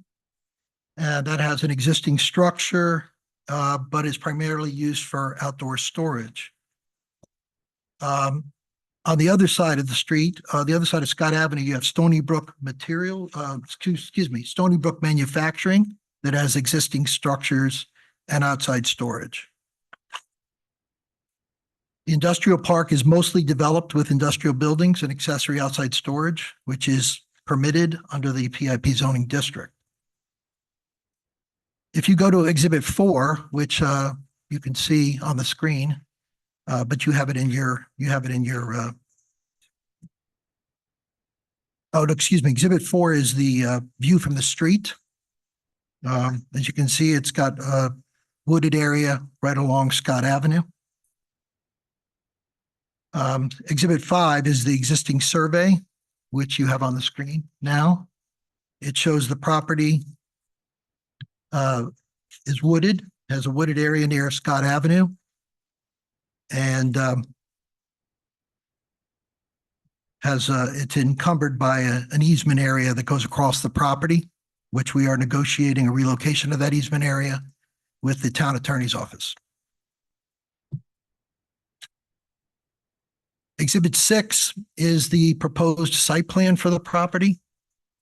That includes a one-story, 70,445 square foot warehouse with 2 drive aisles that provide separate access to the 21 loading bays on one side of the building and 70 parking stalls on the other side of the building. It also includes 2 screened outdoor areas. It'll be screened with fence and landscaping, existing vegetation near Scott Avenue, and also some landscaping that we're going to be adding.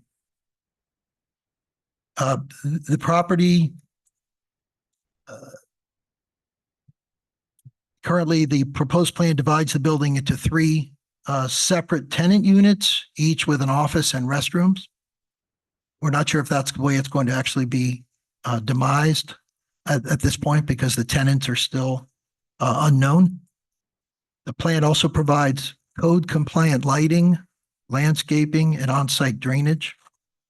The existing utility easement, as I said before, would be across the property, will be relocated as agreed to by the town. We'll work with the town attorney on the relocation of those existing easements for utilities.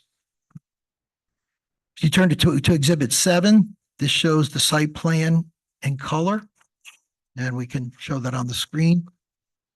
It's shown in color overlaid on an aerial photo of the existing site, and you can see that our property is located between 2 adjacent properties that are fully developed and have outdoor storage. And our outdoor storage will be in that area in the front. If you push that a little bit up, you can see that we are going to retain the wooded area along Scott Avenue that will buffer and screen that outdoor storage area on the front of the building. And then in the back side, which will be the southwest corner of the property, there's an outdoor storage area that will be screened by existing vegetation. And that backs up to the existing vegetation that is near the 7,000-foot runway. But this is inside the industrial park.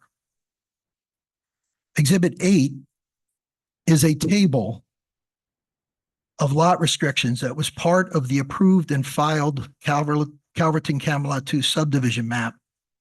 The subject property is lot 26 and is highlighted on the table. The restrictions included in the table was part of the environmental review undertaken in connection with the approval of the subdivision map. If you can read the table, I don't know, hopefully you can. I have a bigger version if you want that. You can see that we are The proposed plan complies with all the restrictions included on the table for the development of this lot and is consistent with the existing uses throughout the industrial park. So we don't exceed any of the restrictions included in the approved and filed map.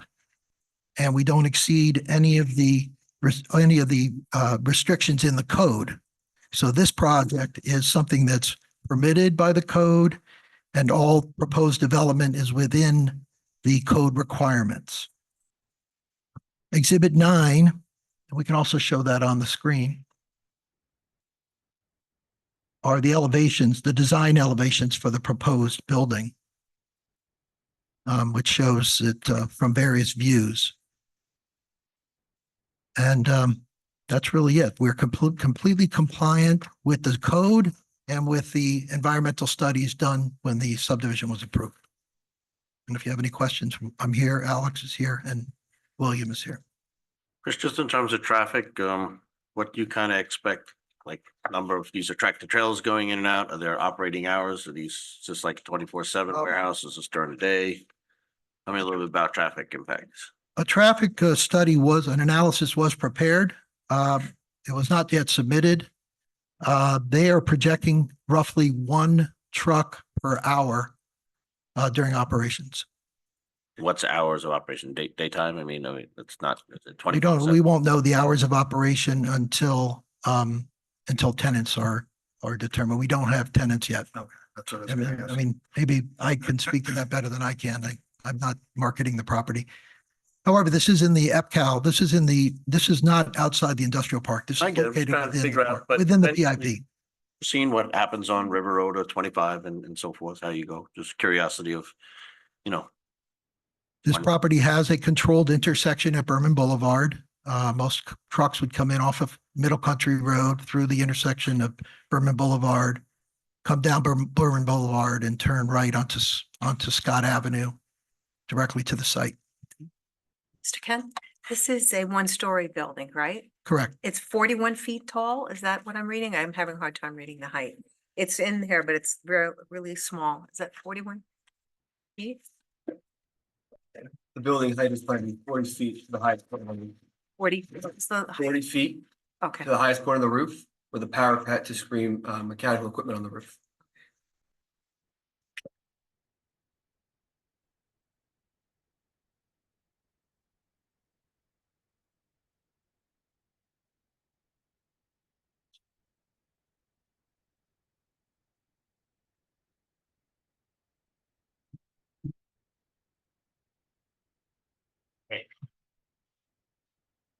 There are no other questions? Do you have any Step down. questions from anybody in the room? Anybody would like to comment?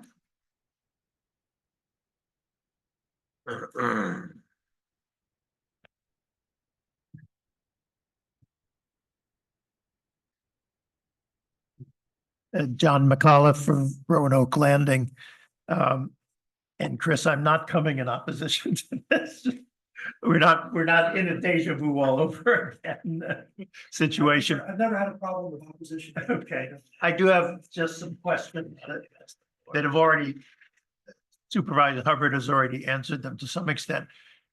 This is not what is colloquially called the Berman property. It's some other property that is still Referred owned to by as the. Camelot. It's the PIP. It's the industrial core that was sold many years ago. Right. Jan Berman was the developer or owner of that property, and he developed that industrial core. Right, but is been- this particular property, you said it was IDA owned, right? No. No, You want me to answer the question? Sure. I can kind of educate. This property is owned by Hildreth Real Estate Advisors. Prior to that, it was owned by EBS. Is that correct? The property that's owned by the IDA is next door, the 26-acre piece. Can you put that back up? Give me the aerial, the color aerial. Yeah. That's fine, I just was confused about.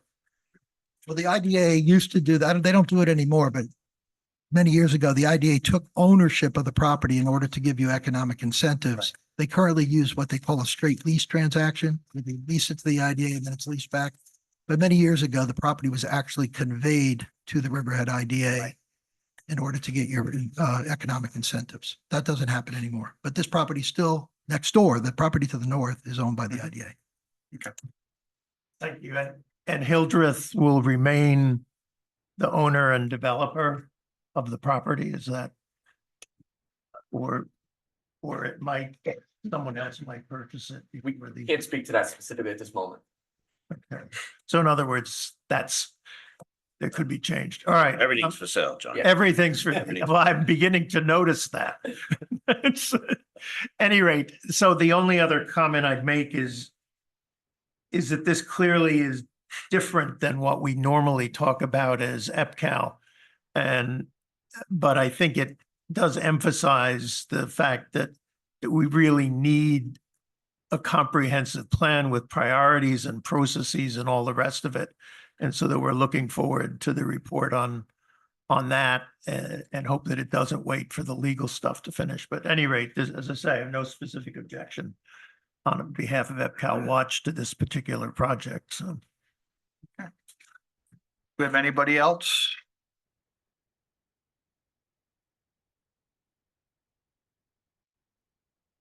Hi, good afternoon. Taffy Turchin, Greater Calverton Civic Association President.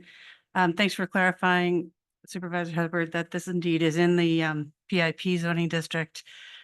Calverton Civic has in the past mentioned how much we would like to see, if we were to see warehouses, we'd like to see them inside the fence at EPCAL. That's not to say we want to see them. I'm not speaking out against this project so much as I'd like to have the cumulative impact in all senses for seeker include this property and any other property inside EPCAL that would like to become a warehouse.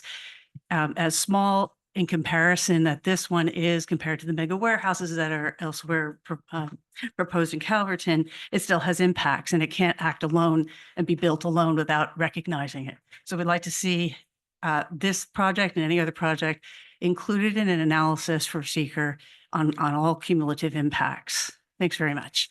Thank you, Takwi. Do we have anybody else? And we have nobody on Zoom. Okay. Make a motion to close this public hearing. It is now 3:46.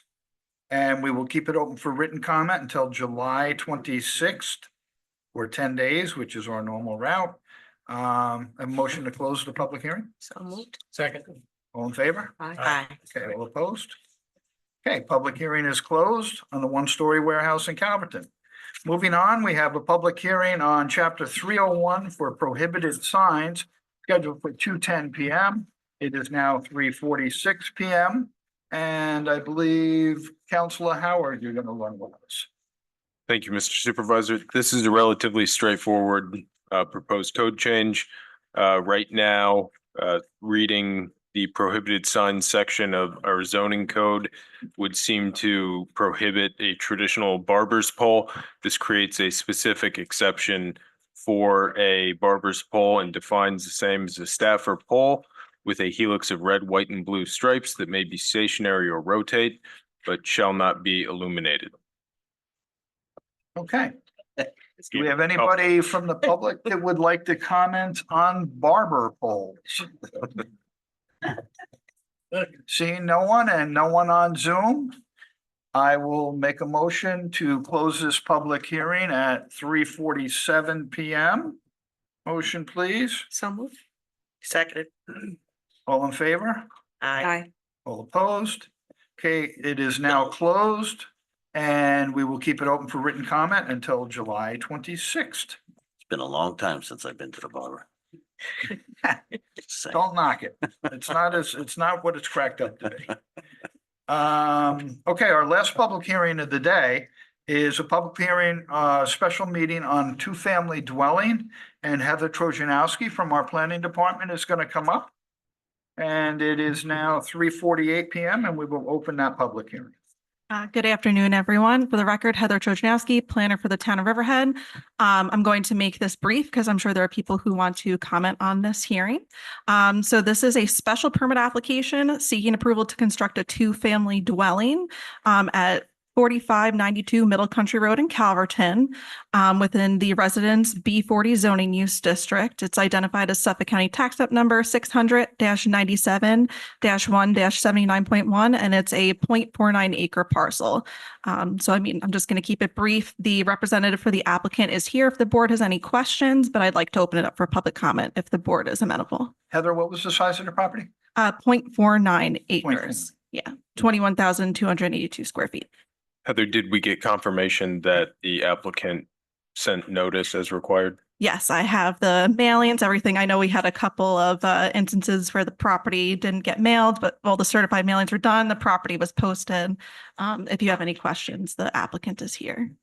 Thank you. Okay. Do we have anybody who would like to comment on this 4592 Middle Country Road, Riverhead? Public hearing on a two-family dwelling.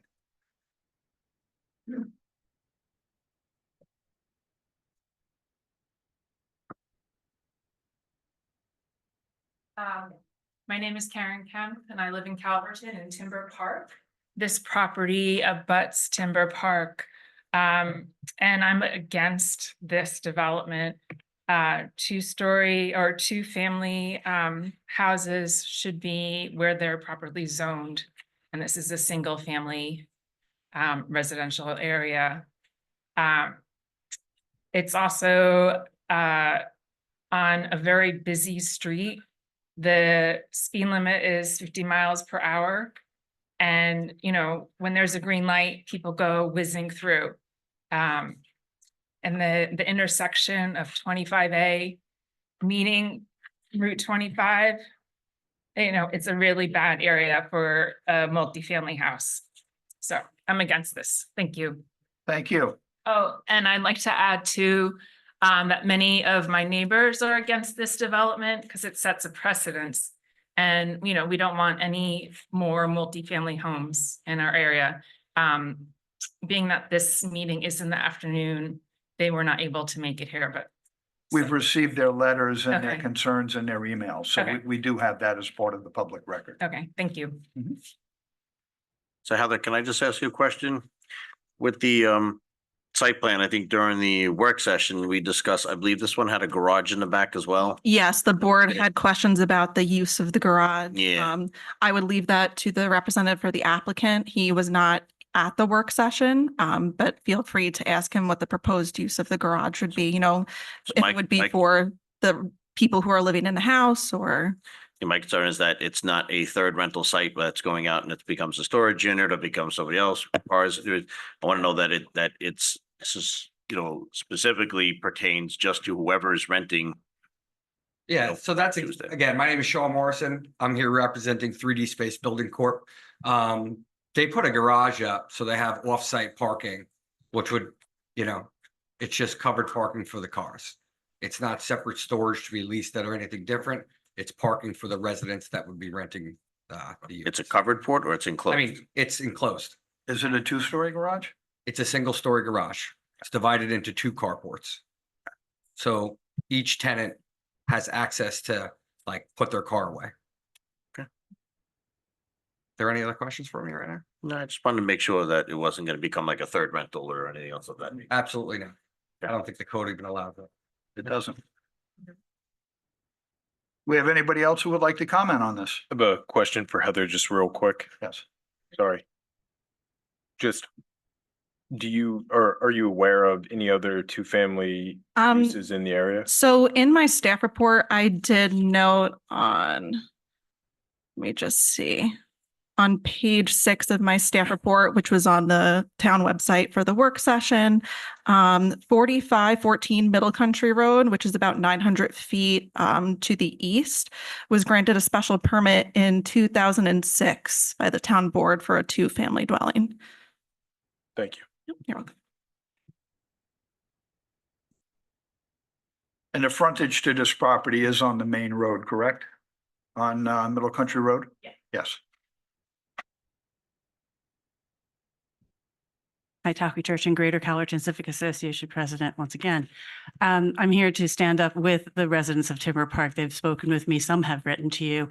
The precedence of this dwelling is unwelcomed. I'm sorry if is the applicant here in the room?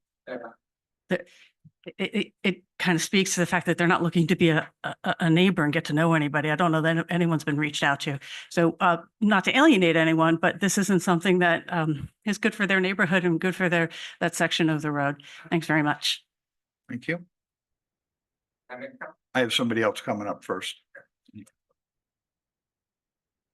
Good afternoon. Ed Ryder, 115 Old Stone Road, Timber Park. My property actually is adjacent, or I would say on the property line right behind this property. I'm a resident there for 37 years. And, we've dealt with a lot of issues specifically with that property. As you all probably know, a long time ago, there used to be a bar there and there's all the problems with that. The building that they're talking about with the 2-car garage was also being utilized by one of the car dealerships in Riverhead to store his cars there for a while until we got that all cleaned out. My only concern is I'm really having a hard time understanding where is the frontage of that piece of property. I mean, these garages look like Costco's behind my house. There's actually 2 of them on the left and the right of my property line. I'm not saying I'm against development of putting a house there.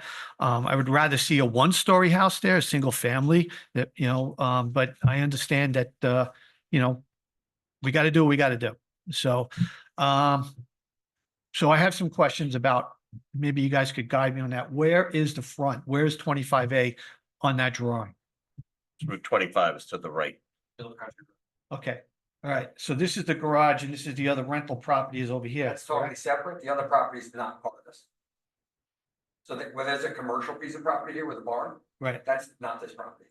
Okay. So this is going to be an additional garage that's being built. Excuse me, sir, could you let us know on this diagram what you two are speaking about? Just Sure, he's looking at the same thing. I just don't think you can see it. Okay. So I'm showing him something a little closer. No, I'm just saying if you could just reference on here so we can all follow along what So he's the asking. frontage of the building is Middle Country Road, Well, which would be the right side. Okay. That's the street front. He's asking about the property, which would be to the west. There's it must be zone commercial. There's a commercial warehouse on that property. I think he was concerned about. That's not showing on this map, just That's for not part of this clarification. property. It's an adjacent property. I think it's a white, like Morton style building. Yeah. And I think he was thinking that this was turning into like white Morton style building garages in the back, which it's not. Okay. So my property would be right here. Yep. Okay. So this is a single level construction for the garage, which is in the back. That would be abutting his property. What is the setback from 25A for the house? You should be able to see it. Yeah, on my plan. Sorry. 60 feet. 60 feet. If Okay. you want to look back here, there's your setback to the property. Okay, 20. Okay. Yep. If you haven't seen like the other. So, Is that setback consistent with the house to the east? so you're talking about the adjacent property to the, Yeah, I it think looked that like 4584. so I haven't looked at that property. I Okay. think that's a rental property as well, but like Okay. as the other person was mentioning, like. It's dangerous to have houses on the street. I think there's like 9 houses in a row. Yeah. So. What exactly is the objection to having residential there? Because I know that, I have no You know- objection to having residential. Okay, I just wanted to really get information about what was going there and the elevation of the house. I mean, my backyard, spent a lot of money there, nice pool, the whole deal. Is my privacy going to be invaded? right, So that would only be the only concerns I have. but I just Um, mean in general from others that have come up and spoken today. I would think that having residential in place there as opposed to somebody wanting to put up a garage or something more commercial. Not directed at you, but maybe Calverton Civic. Ockley, would you come up, please? Thank you. Thank you. Thank you, Mr. Ryder.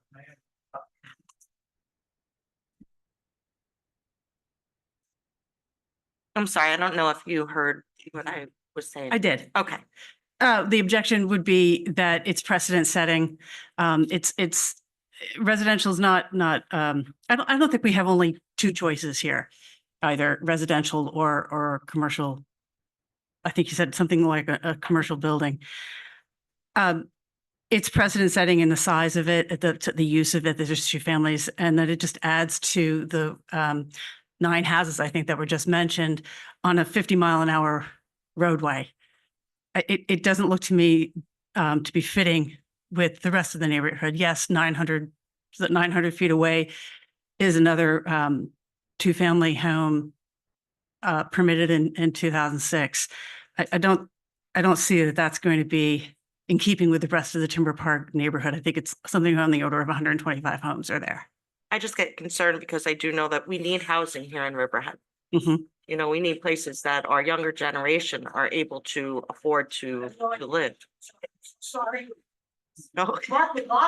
He is great, I will say. It is good music though. So I mean, I realize there's always we don't want this here, but I just think that it might be a better fit than a year down the road coming back here because somebody wants to put a gas station up. I don't know if that's an allowed use. I'm just saying it. I get your meaning. I think that yes, we're looking for entry-level homes for home ownership for folks who live here. I don't know that this fits that bill. It's a shared question, I presume, of single family or multifamily. Is that what we're talking about? It's less desirable in that area, and there's 2 factors. It's not a part of the Timber Park neighborhood yet. It affects it, and it's on a 50-mile-an-hour roadway, which is going to add to the troubles that are there, you know, with traffic right now, just trying to enter and exit that roadway. I don't see that that's a positive addition. I can tell you this, that having been a police officer in this town, I handled calls up in that area at those properties. And I think that might be what the neighbors were afraid of because they had been multiple dwelling units on pieces of property up there. They weren't kept up and they were unsightly and they required frequent police visits. So I think that might be a fear of some of the residents of Timber Park, and I understand that. Trio Lounge. When you go to a 2-family house, there are some negatives to a 2-family house as to how they look and how they're occupied. There are some beautiful 2-family houses that fit right in and work perfectly fine. Yeah. So I think I understand where they're coming from. Thanks very much. You have any more questions? No. Okay, great. Thanks. Just for our town attorney, maybe Eric, you could guide me if not. With our new code in terms of parking on the lawn and so forth, like now that they've repositioned, instead of a driveway being to the front, now it's obviously going down the full length of the property to a garage in the rear. Does the code in any way affect that? Is it a, well, I'm just gonna say, is it a way of circumnavigating around the parking on the front lawn by adding a driveway that goes to the length of the property and then creates multiple parking spots along its way? Well, the proposed code change that I think we have a public hearing on coming up in a few months prohibits any parking in the front yard entirely. Now, we also have code that requires some form of front yard space, some defined front yard. You can't really direct what type of material is to be used for that, but some area that has to be reserved for a front yard that you cannot park on. This is just I mean, it appears to be a long driveway with parking in front of each of the proposed units, and then one car in on each side of the carport. In terms of the requirements of lot coverage for a driveway, I defer that to Heather as to whether there's anything that would restrict that, but I don't think it would be unreasonable for that. I will note that on the site plan, they calculated their lot coverage, their impervious surface coverage based on the size of the entire property. And they don't need any variances. So I mean, whether it's gravel or asphalt, you know, as long as it's improved and they provide adequate parking, which they appear to be doing based on this, it would comply with code.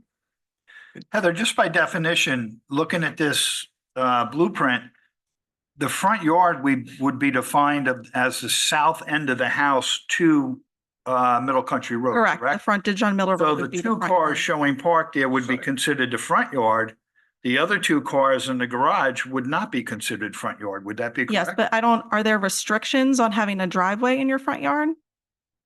Or it's just parking in the front yard in No, general? it's parking on grass. Yeah, so they're not proposing to park on grass. They're showing Right. that as improved area. And then the side yards would be more traditionally set out with grass. Correct. Landscaping. Right. Yeah, and in my staff report, I noted that I would prefer that they maintain some of the more mature trees to be cognizant of neighbors. Buffering in the back. Yes. Also just while you're up here, do you know or have any idea about any other undeveloped lots along Middle Road in RB? So Middle Country Road, no, I believe they're Oh, I'm all sorry. developed within the entire Timber Park neighborhood. There might be maybe one other lot. There's actually one under construction right now on South Path, I believe. But the entirety of the neighborhood, I think, is generally built out at this point. Okay. Any other questions? Okay. Thank you, Heather. Anybody else would like to comment on this? And nobody on Zoom? Yes, sir. We're going to get you back at these meetings on a regular basis now, aren't we, Mr. Binger?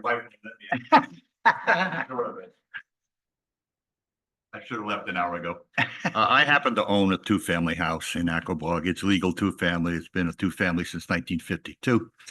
I renovated in 2011, and I had the town building department come down and look it over before I tore anything out, just to prove it's been there. It's a really old apartment. I don't see any difference myself in why a two-family is any worse than a one-family with 10 people in it. I mean, you can have a family of 10 kids and you have two vans and 3 cars and whatever. I've never had a problem with my two-family. It's on a 50-mile-an-hour road. In fact, I'd like them to go slower, but they don't. I believe the speed limit from my house is 40 because of the school, but very rarely does anybody go to 50. There's never been a problem with the speed. And if this is a development which is next door of single-family homes, apparently off the main road that we're talking about, I forgot the name of the subdivision now, but I don't know, see how this would hurt them. And I don't see how a lot in that area would be detrimental because they wouldn't build on a smaller lot. I also have 2 ladies that now live in my house who could not afford a single family dwelling. All right. They're 2 very nice girls. They've been there 3 or 4 years at this point. I don't know. I've had tenants up to 7 and 8 years. And they're just as quiet as anybody else. I live in that house. It's not, a 2-family and I live in Southampton. Right. I live in my house.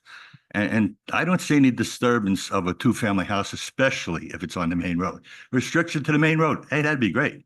I think the question here was, can he build a 2-family? I believe that's what it is. All right. Not that it's allowed.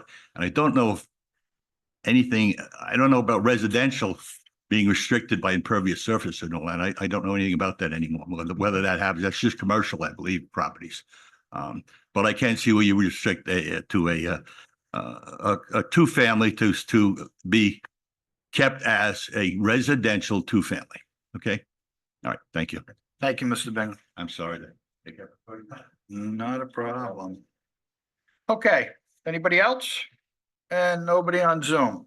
Okay, I'd like to make a motion to close the public hearing for a special meeting on 2-family dwelling. We'll keep it open for written comment until July 26th. Do I have a motion to close the public hearing? So moved. Seconded. All in favor? Aye. All opposed? Okay, the public hearing is closed at 4:07. And believe it or not, that's all we have for public hearings. Now we are moving on to resolutions. And we will open the floor to comments on any resolution in today's packet. Comments on any resolution in today's packet.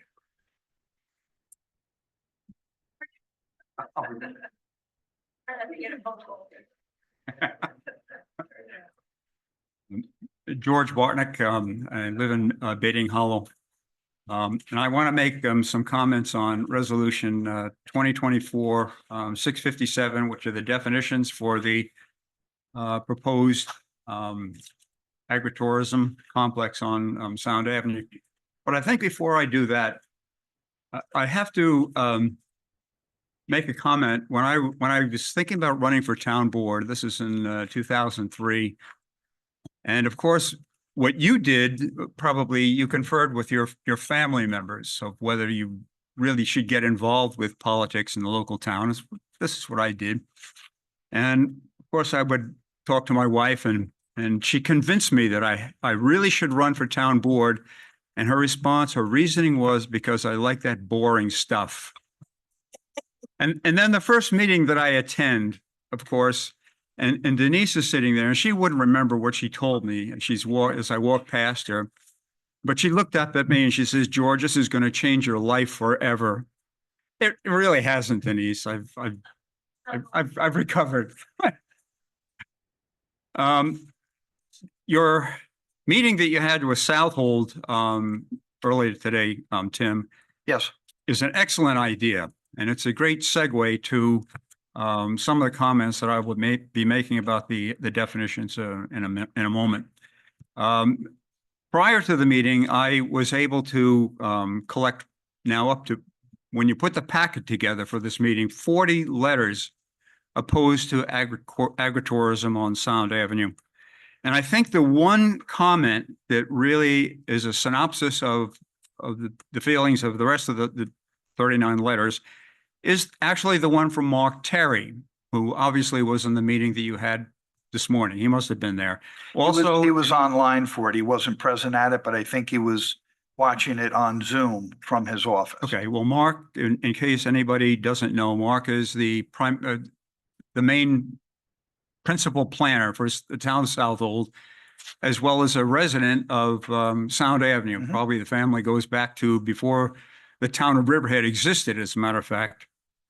And his comments are, I'll just read them very quickly. The proposal to include the areas north of Sound Avenue in a TDR receiving a plan for commercial use reads like a business plan for a developer. It is the wrong direction and the wrong place to develop a very large commercial resort. These areas have unique natural values, including protected species habitats.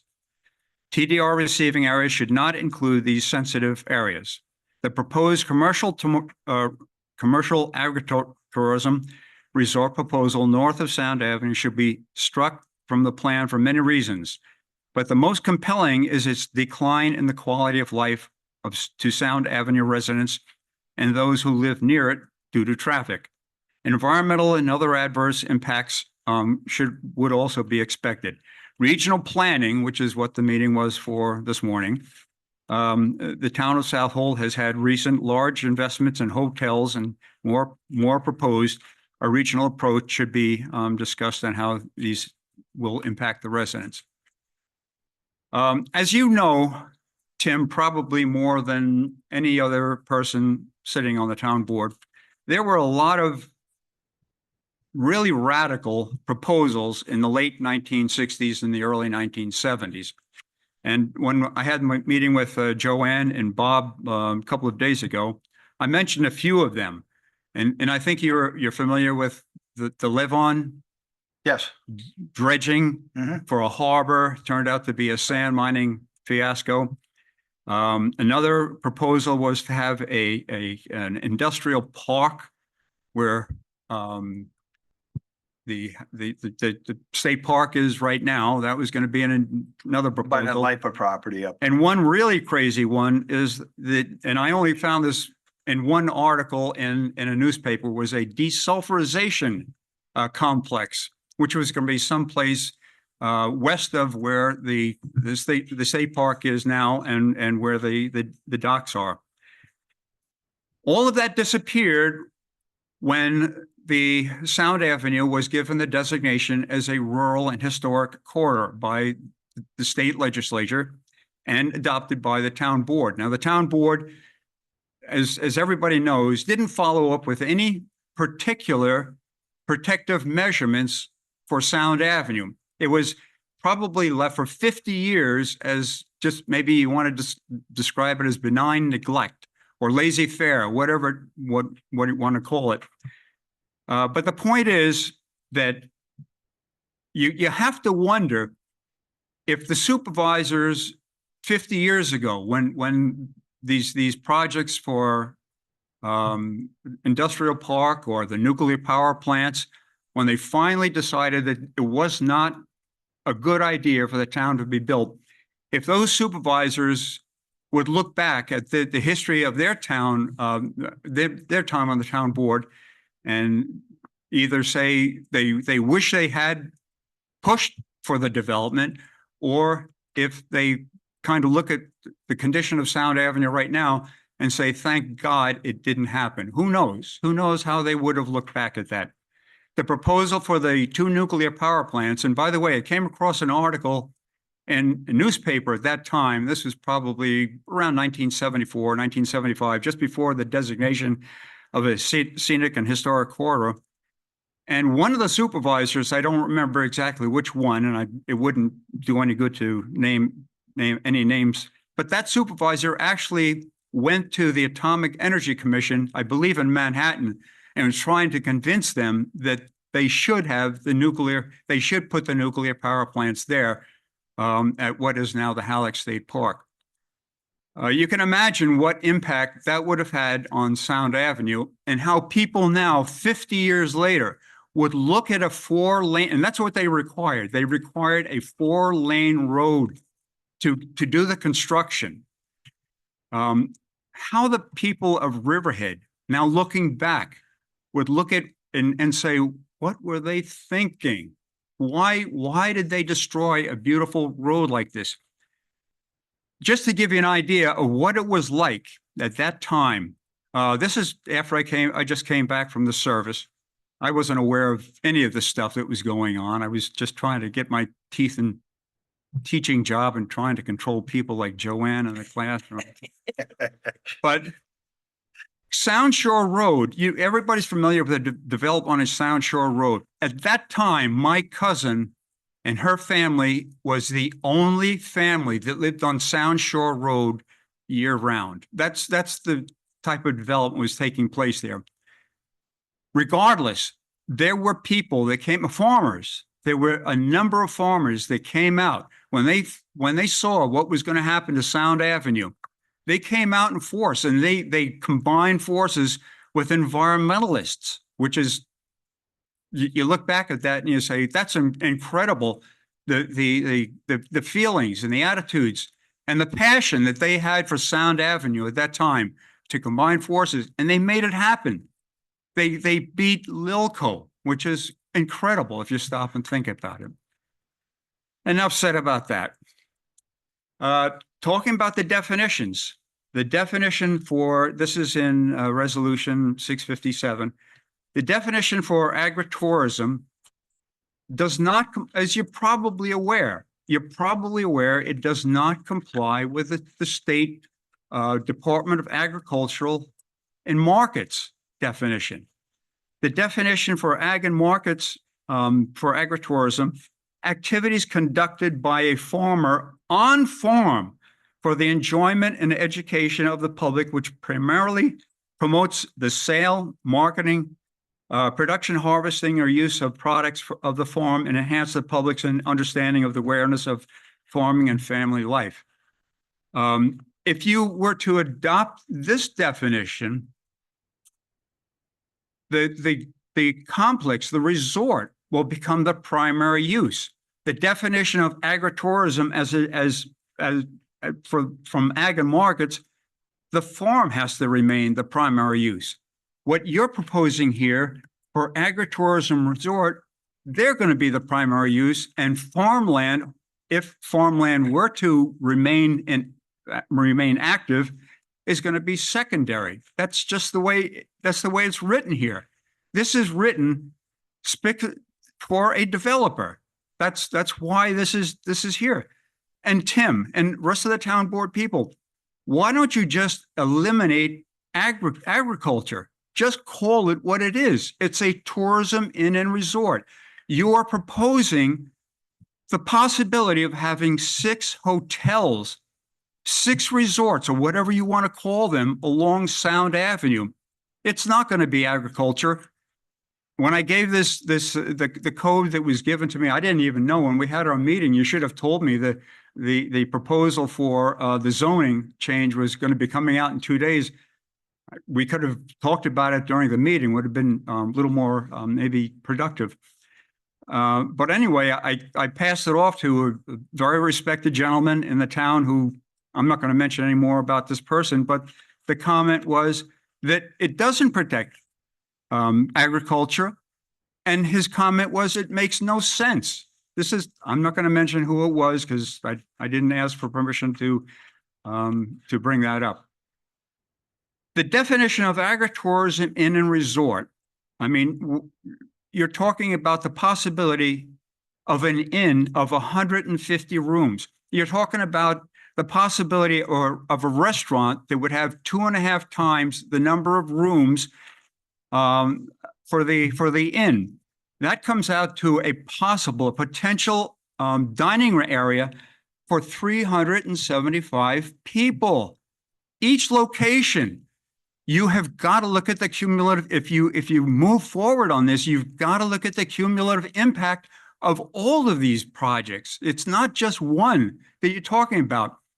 I don't remember if we had the conversation the other day and I brought this up and you said, it's only one. It probably, Bob, I don't remember if you said this or somebody else I had a conversation with. It's only one at this time and probably another one won't happen for years. Regardless, 50 years goes by. How are people going to look back at you, this town board, and ask, what were they thinking? I don't know. That's something you're going to have to ask yourselves. But I looked for the definition yesterday. I looked up to find out some examples of agritourism inn and resorts. I came to 2 sites, and this is what I found. Just for an example, this is in Italy, and their idea of a resort is a 17th century Tuscan villa. Croatia, apartment adjacent to a working olive farm. Costa Rica, 13-room retreat on an estate with 36 acres on a coffee farm.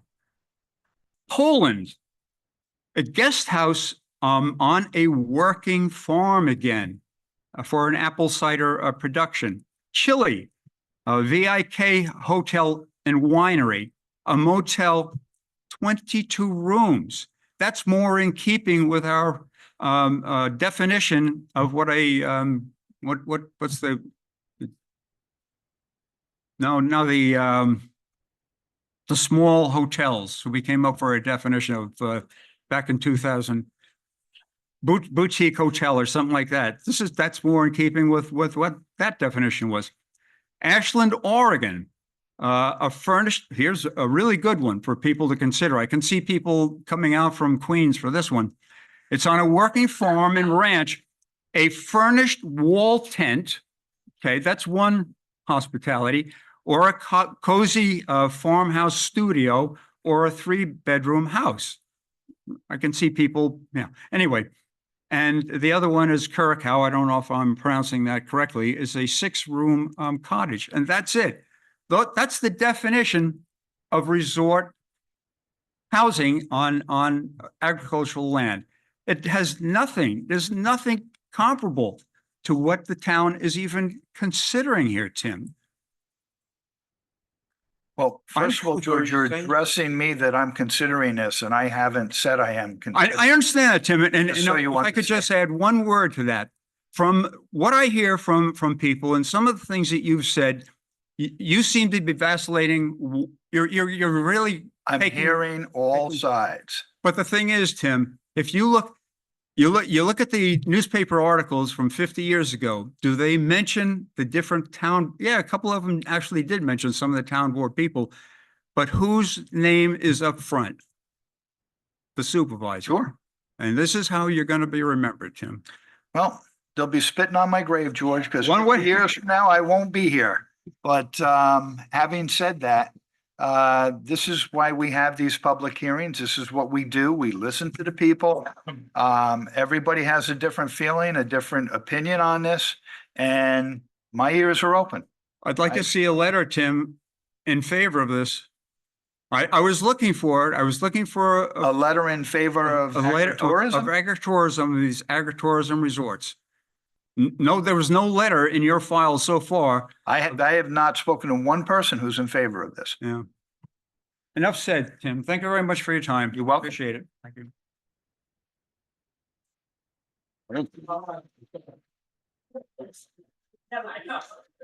Sorry, Cindy, George used up everybody's time. And, you know, he was so much fun, wasn't it? Let's give him another round of applause. Oh, And what a font of information. How much history. I love that. I just want to make a couple of comments about this amending chapter 301. First, it does seem premature. I know a lot of people are saying this, to be moving ahead with any kind of zoning change before the comp plan is completed. And also, I think George talked about the definition of agritourism. I think before you have a public hearing, that there should be a really specific definition, not, you know, this one seems kind of generic, kind of general, like, well, it's got to do with this and that, like what will be permitted and what won't be permitted. I think that needs to be really clear before it gets presented. Again, it's a special permit, which, like I said before, not always crazy about. But then the other thing I want to mention is I was looking at the specifics and I see that there's going to be a single walkway to the bluffs with no more than 10% disturbance of the bluff area, which is good. But there's no mention, while there's specific distances from the front and the sides, and there'll be buffers, there's no mention between any building up to the bluffs. And I Sorry. know someone who had a neighbor buy a house on the bluff, and they put up one of those really beautiful pools right on the edge, and the whole thing collapsed. There's already pre-existing code in place to protect the buff, so you don't have to All right, but, repeat I mean, it's everything in each because thing. it's not in with all the other specific details. I just thought I would. But it's pre-existing code, so when you go for site plan approval, there is protection area from the bluffs that's Okay, do you pre-existing. know what that is offhand? I'm just curious. Matt could come up and talk about it. We just had this discussion just recently about the protection area. Okay, What we just did was tighten it down, so like making it only 10%. So we wanted to make sure that 90% of it, in other words, we didn't want multiple staircases going down in one area. and then this is separate, but just I want to ask quickly. I'm wondering why the minutes aren't any longer transcribed for people who don't, you know, who want to like see everything that was said, but don't want to be watching it. It's just like the list, the agenda now. Well, because. Jim, you want to address that? Well, because everything's videotaped and recorded on the website, so you can go back and watch it. There was back, If we need something for litigation, we would send that tape out to be transcribed. because by the end of the year, last year, it was all the meetings where the transcriptions were there. Yeah, and Read them, which was when I- really Well, helpful. during the transition, I was talking with Diane Wilhelm, and she felt, and we discussed it, that it was a $20,000 expenditure to have these transcribed. That No, wasn't that worth was it. already like you already. So we said. transcribe them as needed for litigation, and Okay. otherwise they can, if we need to go to the tape and transcribe something, we can do that. But All right. And then also, I'm really happy to see that you're, you know, taking a vote about extending the Calverton moratorium. So thank you. Thank you, Cindy.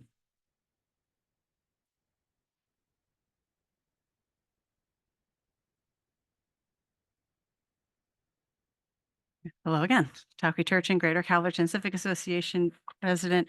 Just three things. Thank you very much for the ratification of the industrial moratorium. Can I get that end date, please?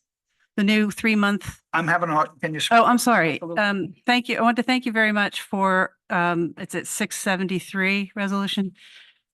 I'm looking for the end date of the 3-month extension, Be October 12, 2024. 2024. Thank you. George Bartnick, I know I haven't known you that long, but boy, I've only seen you that passionate twice. And I really would like to, as I'm not going into it here in public. One of the reasons that I cherish the position I'm able to be in is that I learn from people like George Bartnick. And if it weren't for him caring in the way that he is demonstrating today, he doesn't often come down into town hall and he's given me his reasons, but boy, he got motivated today. And the stuff I learned today, I don't know if you all knew all that he was talking about and all his historical references, but now I got to take notes because I got to go back to the recording and figure out what all those proposals were back in who knows what years he was referring to. But what a stellar performance you gave to us today, and I thank you very much. And the third piece is, I did thank you for the town board meeting today at the work session for Southold Town Board. Ms. Merrifield, Mr. Rothwell, Mr. Hubbard, and Ms. Waskey. I attended that, and I learned quite a bit about their board. I'd never sat at a work session before. I have gone and sat last year twice in front of their planning board. It was very collegial. It was informative from a resident's point of view, and I saw that each of you, it appeared that you learned something from your counterparts in Southold. And the one thing that I took away from that was we are a region, and we need to think regionally. We are the gateway to the North Fork, but we do control what happens there to some extent in terms of water and traffic pollution. And it's very heartening to see our leadership working together. And I look forward to your invitation that you gave to them to come in 6 months. And as long as you provide them lunch, Except they got to buy them lunch, yes, yeah. Yeah. Thank you very much. It's well worth it. It was a really good meeting, and if you've ever, I've worked with Al Krupski since I've been on the board, and there's no finer gentleman to try to work with. And, you know, he's just got a great demeanor, and the partisanship that, you know, he could be one team, I'm the other team, but you would never know it when we're together, because it's just not the way we work together. And I credit learning a lot from him. So. Any other comments on any resolutions? 3. Oh, boy. There's 3. There's 3 online as well. 3 online? Okay. But why don't you take the online? All right. Want to go online? We'll take somebody from Zoom. Chip?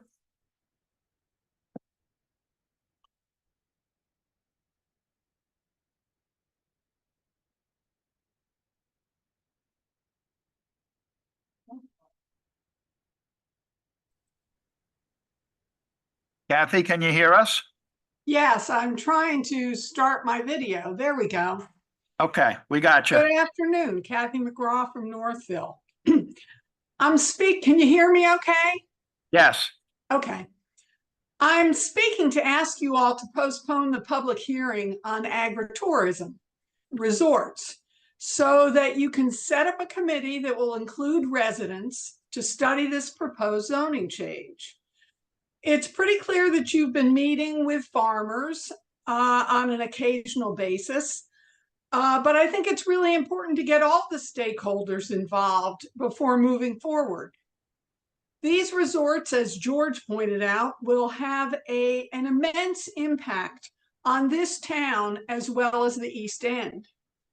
And that is evidenced by your invitation to Southold today and one of the topics of discussion, which was just a great meeting. I watched it, and thank you all for participating. I do have a few observations about that meeting this morning. Mr. Rothwell gave an overview of the zoning for agritourism, and needless to say, it was in glowing terms. He was then asked some questions by Southold trustees. One was a question as to whether traffic studies have been done, as well as a study of the impacts on infrastructure. Mr. Rothwell, you responded that a SECRA evaluation on traffic isn't necessary or triggered by a resort of 150 rooms. It has to be 250 rooms. But we are talking about a zoning code change that will allow at least 6 such resorts, or 900 rooms on the Sound Avenue corridor. The cumulative impact of this code change on traffic needs to be studied now, not one resort at a time, each time they come for a building permit. And as an aside, I'm just curious, Mr. Rothwell, we have been told all along that there were 7 possible locations for this kind of resort. And I also heard you say that heard you say to Southold that Riverhead is starting out small with just 6 resorts. And you said, we'll see how it goes and maybe we'll expand from there. I have to say, I found that really alarming. I don't like the idea of 6 resorts, and to think that this could lead to more was really disturbing. You were also asked about a study of wastewater systems, and your response was, there has been no study. That will be left up to each developer, resort by resort. But again, when making a zoning change like this, isn't it the town's responsibility to conduct such a study, not the developers? Doesn't the town have to consider the impact on the town of all such potential development as a whole, not one resort at a time? And one other response that was given by you, Mr. Rothwell, also gave me some concern. When asked if the town had been working with any specific developer, one of the trustees asked you that, you said the town had met with one specific developer 1 or 2 years ago, but there was no guarantee that that developer will actually be building a resort. There's no site plan or anything like that. Well, I found that a bit disingenuous, since we know that a specific Westchester developer actually paid consultants to work with this town both in 2022 and 2023 on this very code change, as well as the changes to the TDR program to enable the resort. I seriously doubt any tweaks that you have made to the code would discourage that developer or any other developer from building a luxury resort on the bluffs of the Sound. There just aren't many such prime locations left on the Long Island Sound.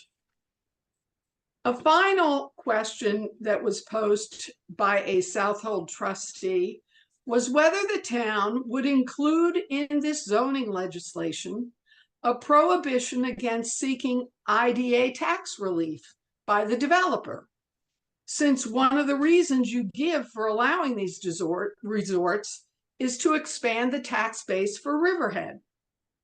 Mr. Rothwell, you responded such a restriction would be too controlling to put into the code. I really doubt the residents of Riverhead would agree with that. Developers of luxury resorts don't need tax abatements to encourage them to build. In closing, I'd like to acknowledge Supervisor Hubbard that you told Southold Board that you have some reservations about this zoning code. You know the people are not on board with it, and the farmers still have some issues.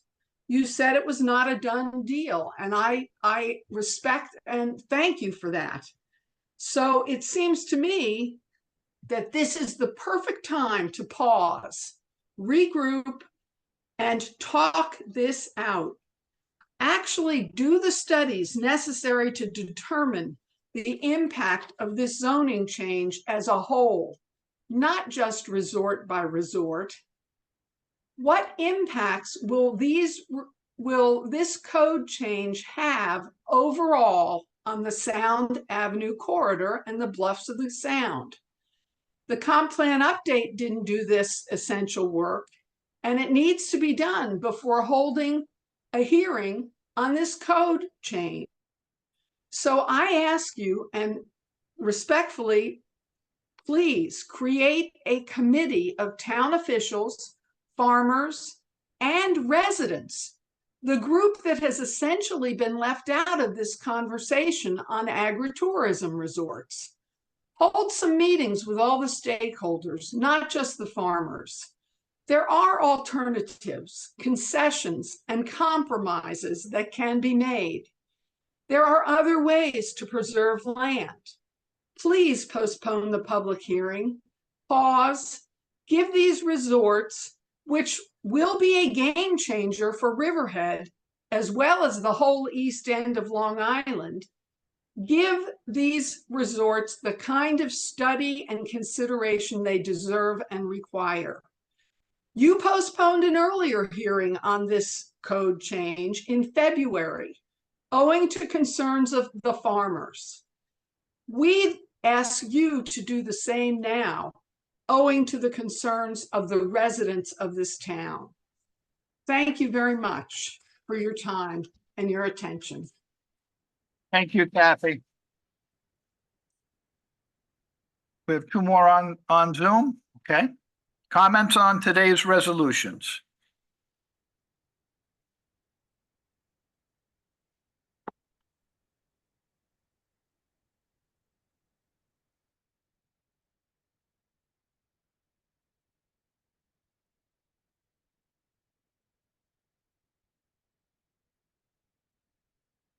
Hi, Connie, can you hear us? Can you hear me? Yes. We can hear you. Hey, good afternoon. I just want to briefly thank the board very much for resolution 670.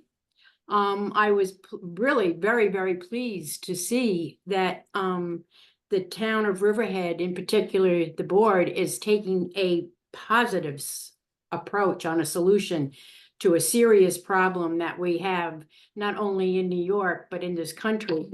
And taking a positive step to alleviate housing crisis by adopting the pro-housing community pledge. I applaud you for it and I thank you. And I just would hope that the other communities would follow suit and take such a positive step like you've taken. It's a great thing for what's going on in today's market.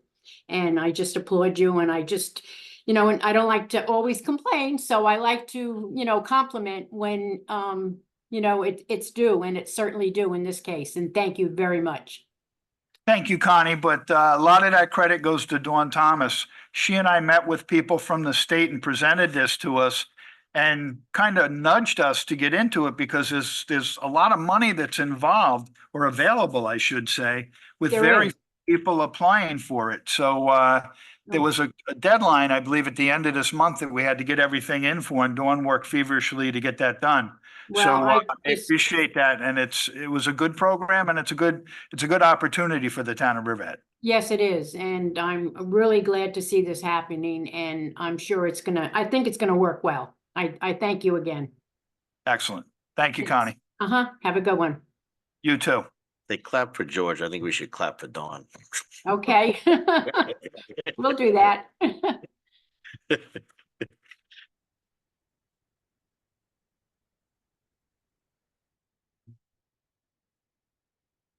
Laura, can you hear us? Yeah, I can. Hi.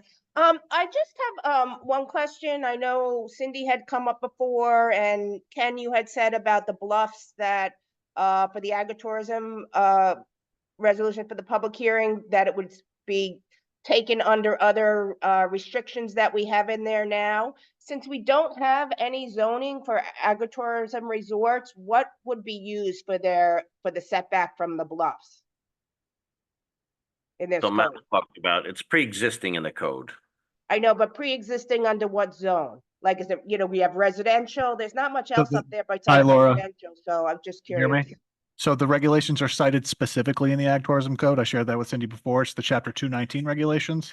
Okay. So obviously anything that's within the jurisdiction of the coastal erosion hazard area, they would need permits provided, whatever the activity is going to be in that area. If they're more than 50 feet landward of the CHA line, then they would not have to comply. So it would be a 50-foot setback from the bluff? That would mean that it would be in jurisdiction. Chapter 219 is a little, this is state legislation, so it speaks to the point of inflection, it points to the CHA line, whichever is more seaward. You have to really look at it at a specific property to know what the jurisdictional line is going to be and what, would demand compliance. But if they're more than 50 feet landward of the line or the crest of the bluff, they wouldn't be subject to those restrictions. They'd be subject to whatever the rear yard setback is in that code. And Which is that them the same restrictions as it would be for a residential unit? But I mean, it depends on what the activity is. Okay. All right, thank you. Yep, but it's in the my other question is, because this is being studied within the comp plan at this time, and then this is sort of being parsed out from that, how is that working with SECRA and payment for this code? if we're already paying for it and it's already as part of the comp plan supposed to be being studied, now if we have to do that separately as this code, is there another expense to the town? And why wouldn't we just include it with the comp plan where the expense is already accounted for?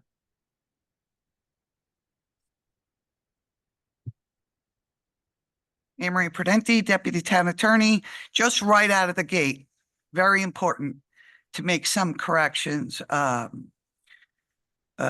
Mr. Terry said, Mr. Bartnick, and there was one other person.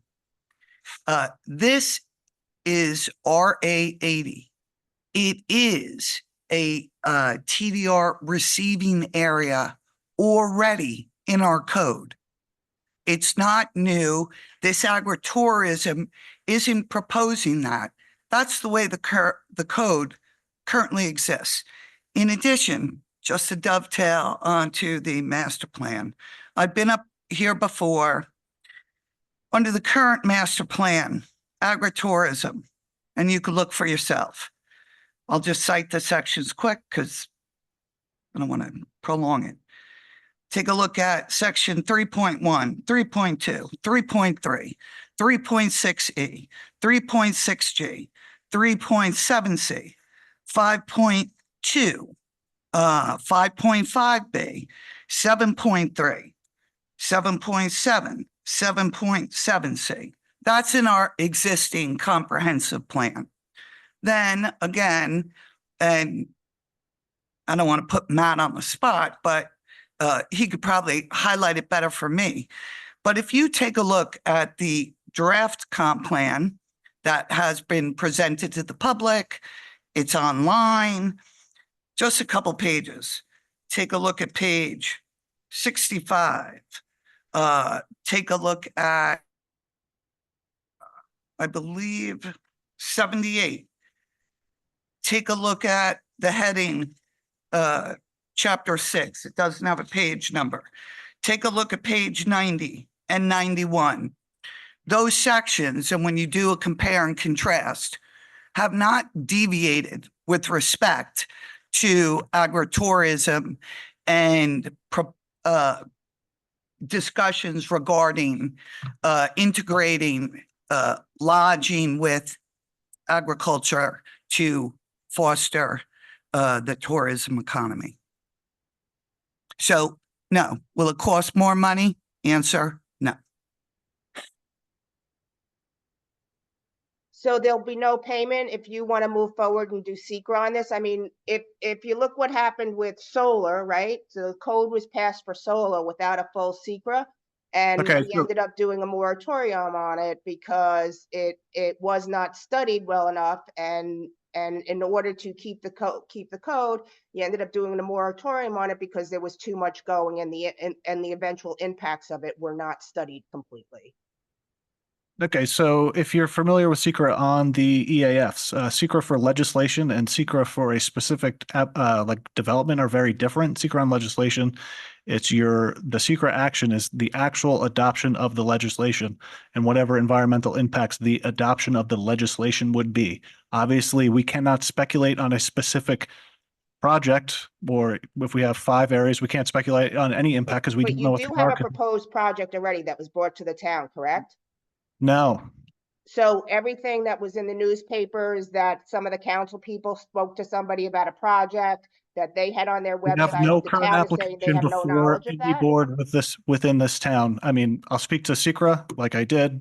Secret on legislation, the action is the secret impacts of adopting the legislation. Obviously, if we got a specific application submitted per whatever legislation we adopted, that would also need to comply with secret, and you would do an environmental review at that time.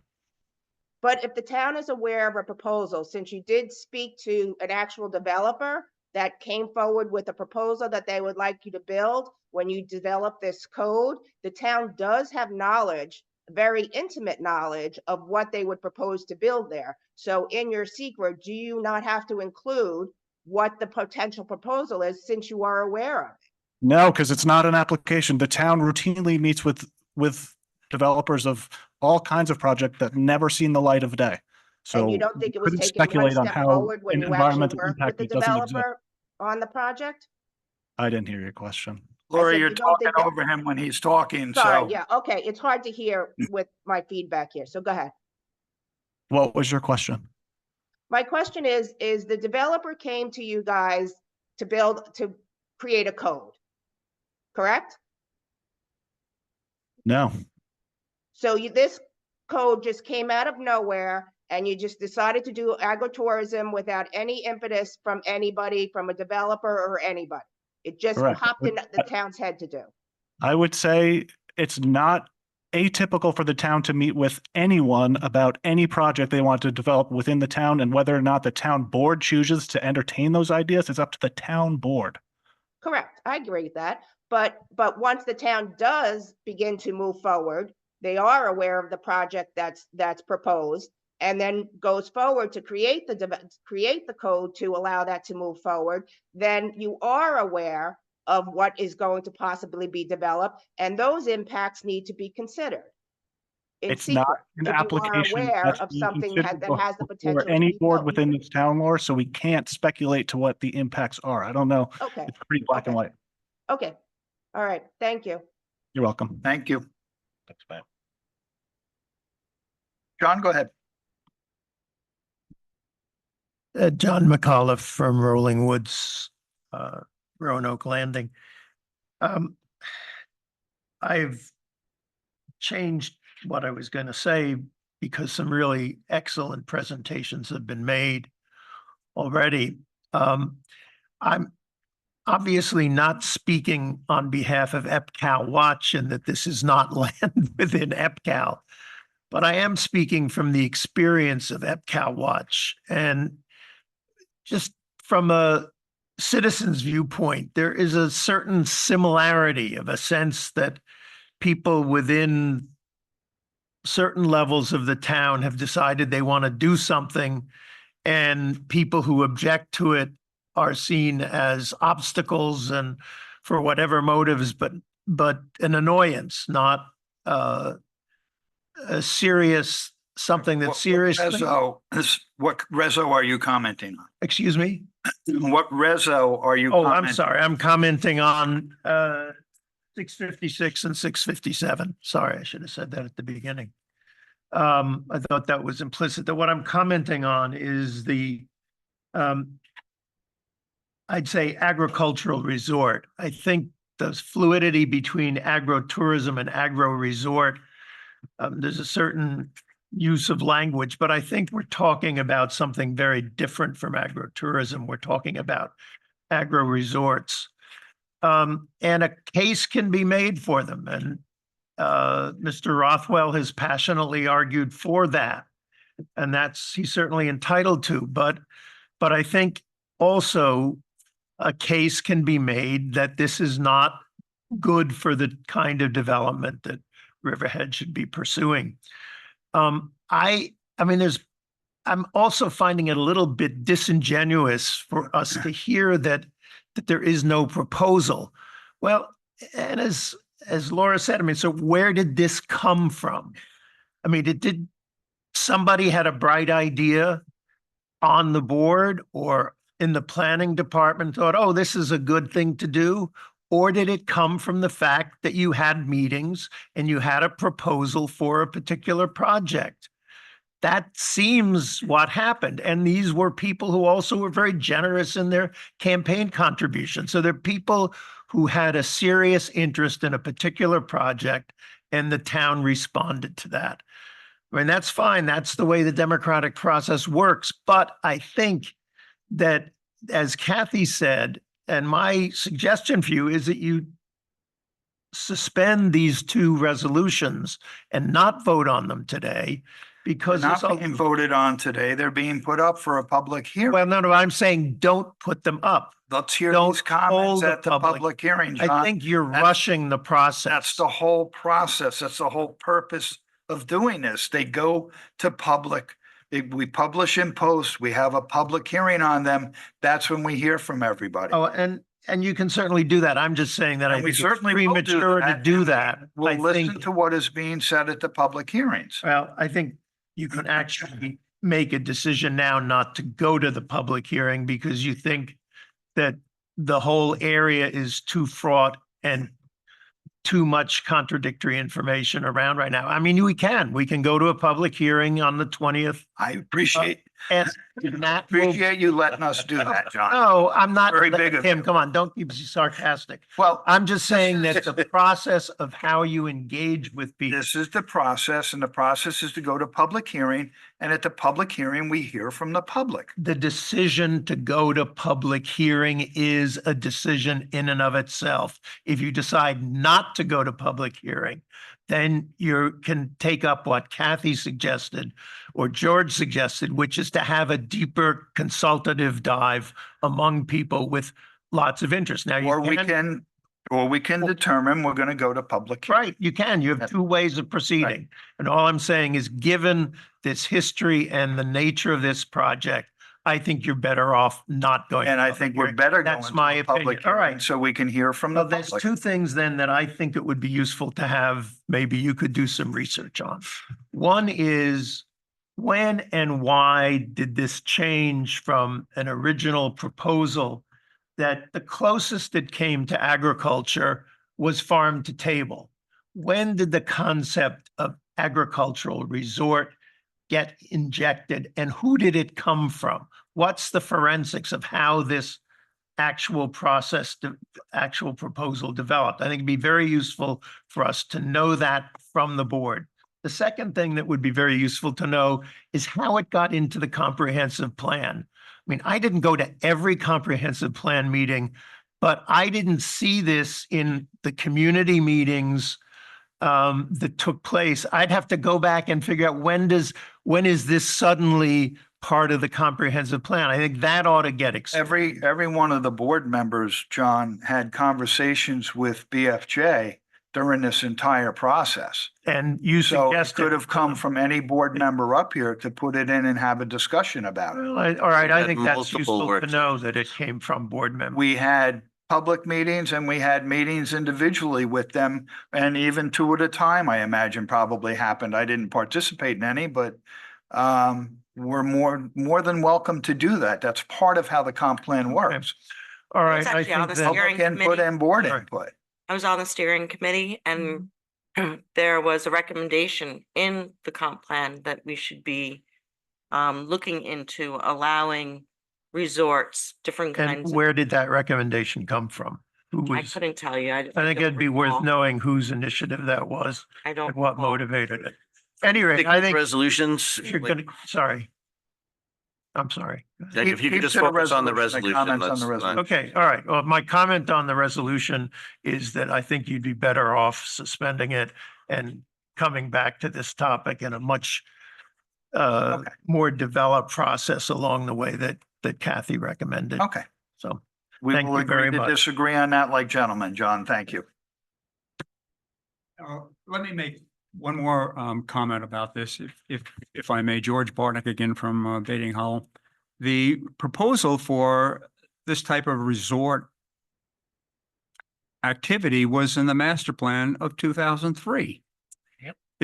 I pointed this out to Bob and Joanne, and it's nothing radical. It's just that BFJ just kind of looked at that and said, if it's there for 20 years, we'll put it back in. The question is, where is the best place to put it? And one comment I would like to make, and I know this is supposed to come at the end of all the votes on the resolutions. I'm not going to stick around for that, believe me. And I want to compliment the recommendation of BFJ that north of Sound Avenue should not be a receiving area. When that was being proposed, I was junior on the town board, and it was explained to me at the time, even though I protested because I knew there was a lot of great agricultural land north of Sound Avenue. And it was explained to me that the only way that TDR was going to work is if north of Sound Avenue was a receiving area. Personally, thank God it didn't work. So now the consideration is to have a combination of receiving and sending area north of Sound Avenue. I don't know exactly how that's going to work, but it seems to me that the way it should be considered is sending and receiving solely for properties north of Sound Avenue instead of sending development rights from the agricultural protection zone. Thank you very much, folks. Thank you, George. George, you sure you don't want to stick around for the resolutions now? Okay, we have one more online on Zoom. Losing my voice here. Hi, Kathy McGraw, real quickly. Supervisor Hubbard, you say that you're going to go to public hearing and hear from the public at that time. Well, when the farmers didn't like what was in the proposed code, you all withdrew the public hearing and you met with the farmers and you talked to them about it and you came to some agreements. You are hearing from the public that the public doesn't like the zoning code. Don't push us to the public hearing. We want the opportunity to participate in meetings like the farmers did. We count here too. We don't want to just be talking at the public hearing after the whole thing has been set up. We want input like the farmers had input because we are as important in this town as they are. And I really ask you to step back and pause for a minute. Thanks very much. Thank you, Kathy. I'll give it consideration. Thank you. Considered. Barbara? Okay. We saved the best for the last. Oh, hardly. Barbara Blasting for it. First, I'm really excited that you went to Southhold today. I wish I had known. It was really good. Yeah. It was really I good. could understand this. There's a lot that we have. In common, a lot in common between the two And towns. I'm wondering if they mentioned that they just last month actually passed a moratorium on hotels, resorts. They actually passed a moratorium on resorts and hotels and motels, and wondered if they had a They particular. didn't mention it, but I have read about it, so I'm up to So, speed with it, right? In the vein of being in sync, it's something to keep in mind that they're a little bit. I think they concerned. mentioned also there was a problem. They were concerned because they don't have an IDA. Right, there And- were concerns that Suffolk County runs all their IDA projects go through Suffolk County, Mhm. and they feel kind of, Left out. yeah, they can't control that too much. Not that we can really control our IDA rather than, other than appointing the people to it. Mhm. But it's when you have a local IDA, I think you have much better handle on it than relying on somebody at the county level to determine what's going to happen way out there. I just think that that was part of if I'm reading that correctly, I think that was part of why they wanted that moratorium. Because they didn't feel they had a stake in how this was going to play out in their town. Okay, that's an interesting Mhm. nexus. They might be able to engage with Riverhead IDA. They should look into that. Right. I really have just some questions, and I know this isn't a, sorry, okay. I'm speaking about the resolution calling for a public hearing on the agritourism as well. And I'm not rendering an opinion here. I know that questions and information will be exchanged at the public hearing itself, but it would help me to understand things that are written in here that I don't know right now, so I could form a better opinion as to where this all really is in the realm of our future. The change to RA 80 zoning is on the town's own motion. You're passing legislation that is going to affect more than 25 acres on your own motion. That's different from when an applicant comes in, that their threshold is higher. So I really don't understand and hope that by the time of the public hearing, there's a better explanation as to why this is not a type 1 action. It's affecting, from what I understand, possibly 600 acres of property and should have those impacts identified and vetted properly in a seeker review. I'm wondering when the seeker is going to start. That's out of 617 for B2, by the way. I always sign my name B2. Anyhow, that's an aside. I'm interested in understanding, they said the total agricultural square footage for ag buildings is 300,000 square feet. That's the total amount of square feet allotted for the ag buildings themselves, which actually I guess will all be in the front yard, considering everything, you know, the rear yard is facing the sound. Is that how I understand it? The No. front yard is Sound Avenue? It's not? No, it can be configured any way. It just can't be within view of Sound Avenue. It has Well- setback requirements, but well- this doesn't mean that it can't be in front of an inn or behind an inn or the placement of it. I'm speaking specifically to what is stated as 5,000 square foot buildings, agricultural structures can be located in the front yard. It says that. So I'm assuming that your front yard then is Sound Avenue, Yes. correct? Okay, so that's where I am. And I'm wondering how many of those 5,000, I mean, are they limited to just the total square footage allotted on the ag property? I mean, how many 5,000 square foot buildings could we possibly be seeing in the front yard? That was just a question. I don't know if there's another way to limit those. I also have to say that agritourism was indeed mentioned in the comp plan in 2003. I totally acknowledge that, but it was not this kind of agritourism legislation or consideration that incorporates vertical farming as an example. That's allowed in this code. Up to 5% of the ag properties allowed for those kinds of things were not vetted at all, not studied, not analyzed. So I'm just wondering if at some point we will see the potential for what energy uses. Okay, all right.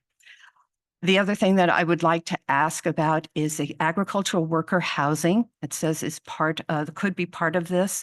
I'm wondering if that square footage is in that 300,000 square feet total max. It is, okay. And it's been a while since I've really looked at that particular section. Is ag worker housing for workers that are working on that property only? On the agricultural portion of that. On the so that correct. ag worker housing, those agricultural workers will be working on that 70 acres? Yes, correct. Okay, thank you for It's not clarifying. hotel people staying there. That's the. It's just 300,000 square feet to manage a 70-acre farm, I understand is pretty, it's a lot. And I'm wondering where that I wondered if it was only 30,000 square feet, but 300,000 square feet seems to be excessive to me. And if there's a rational, reason that, well, we need a one of these and one of those, and they're generally 100 by 30, 300 square feet. I don't know.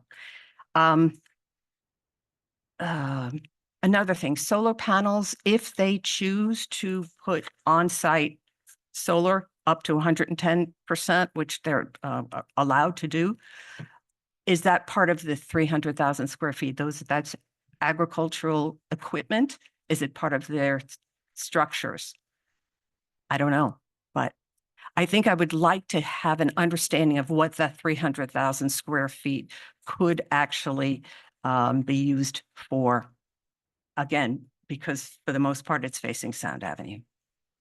Okay, thank you very much. I appreciate any information you can provide for that prior to the public hearing would be helpful, so that people have a better understanding of what we're actually looking at. Thank you very much.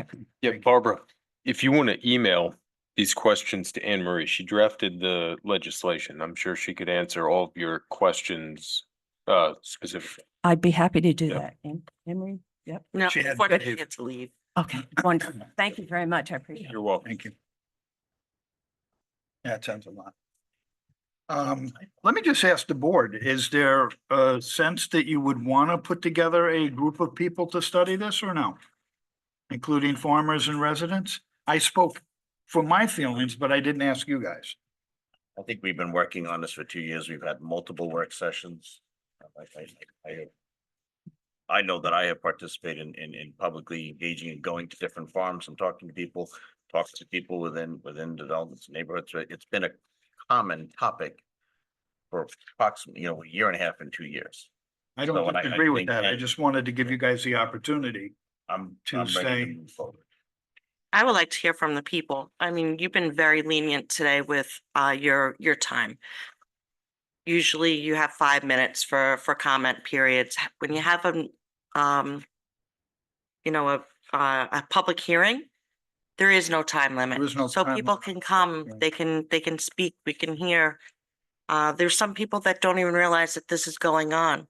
At least it would be published and posted and raise awareness to other people that might say, hey, that's a really good idea, or no, that's a really bad idea.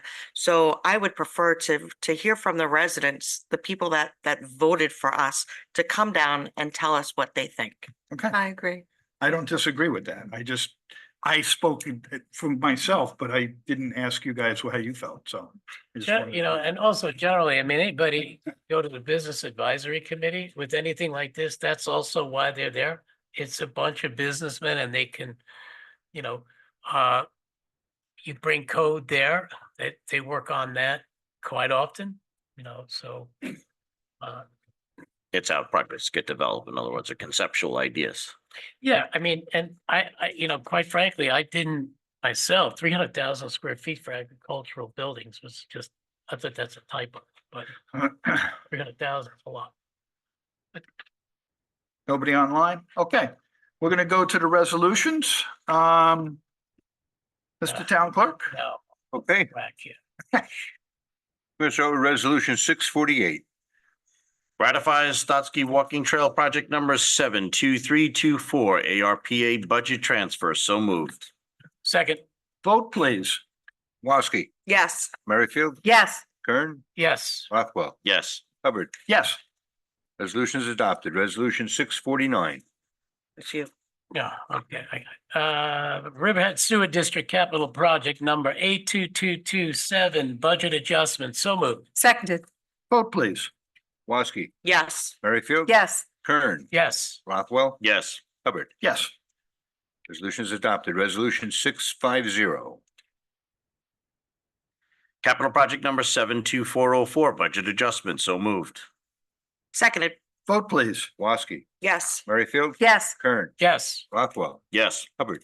Yes, Resolution adopted. Resolution 651. Water District Capital Project 82419 Carson Wood Subdivision. So moved. Seconded. vote, please. Woski, Yes. Merrifield. Yes. Kern, Yes. Rothwell, Yes. Hubbard. Yes, Resolution is adopted. Resolution 652. Amends Town Board Resolution 2024-601. So moved. Second. vote, please. Woski, Yes. Merrifield. Yes. Kern, Yes. Rothwell, Yes. Hubbard. Yes, Resolution is adopted. Resolution 653. Amends Town Board Resolution 2024-602. So moved. Seconded. vote, please. Woski, Yes. Merrifield. Yes. Kern, Yes. Rothwell, Yes. Hubbard. Yes, Resolution is adopted. Resolution 654. Rescinds unissued bond authorization. So moved. Seconded. vote, please. Woski, Yes. Merrifield. Yes. Kern, Yes. Rothwell, Yes. Hubbard. Yes, Resolution is adopted. Resolution 655. Classifies the special permit application of 431 Griffin Avenue to convert an office to a single-family dwelling as a type 2 action pursuant to SECRA and schedules public hearing 431 Griffin Avenue, Riverhead, New York, Suffolk County Tax Map number 600-128-130. So moved. Second. vote, please. Woski, Yes. Merrifield. Yes. Kern, Yes. Rothwell, Yes. Hubbard. Yes, Resolution is adopted. Resolution 656. Authorizes Town Clerk to publish and post public notice to amend Chapter 301 zoning and land development. So moved. Mr. Lynn. Jim. Second. vote, please. Woski, Yes. Merrifield. Yes. Kern, Yes. Rothwell, Yes. Hubbard. Yes, Resolution is adopted. Resolution 657. Actually, I don't have that. Authorizes town clerk to publish and post public notice to amend chapter 301 zoning and land development, part 1, general provisions. So moved. Seconded. Vote please. Woski, Yes. Merrifield, Yes. Kern, Yes. Rothwell, Yes. Hubbard. Yes. Resolution is adopted. Resolution 658. Appoints a justice court clerk, Spanish speaking. So moved. Seconded. Vote please. Woski, Yes. Merrifield, Yes. Kern, Yes. Rothwell. Yes. Hubbard. Yes. Resolution is adopted. Resolution 659. Appoints a maintenance mechanic 2 to the sewer district. So moved. Seconded. Vote please. Woski, Yes. Merrifield, Yes. Kern, Yes. Rothwell, Yes. Hubbard. Yes. Resolution is adopted. Resolution 660. Appoints an on-call seasonal pump out boat operator. So moved. Second. Vote please. Woski, Yes. Merrifield, Yes. Kern, Yes. Rothwell, Yes. Hubbard. Yes. Resolution is adopted. Resolution 661. Appoint seasonal staff to the recreation department. So moved. Seconded. Vote please. Woski, Yes. Merrifield, Yes. Kern, Yes. Rothwell, Yes. Hubbard. Yes. Resolution is adopted. Resolution 662. Ratifies appointment of a fire prevention inspector. So moved. Seconded. Vote please. Woski, Yes. Merrifield, Yes. Kern, Yes. Rothwell, Yes. Hubbard. Yes. Congratulations, Liam. Yes. Oh, yeah, where is he? He's back there. Resolution is adopted. Resolution 663. Amends a portion of resolution number 2024-459 adopted on May 22nd, 2024 to correct the salary of a seasonal recreation aide. So moved. Seconded. Vote please.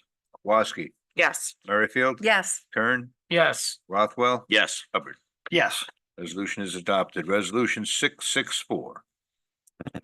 Authorizes the promotion of police officer to the position of detective grade 3. So moved. Second. Congratulations, Byron Perez. Vote please. Woski, Yes. Merrifield, Yes. Kern, Yes. Rothwell.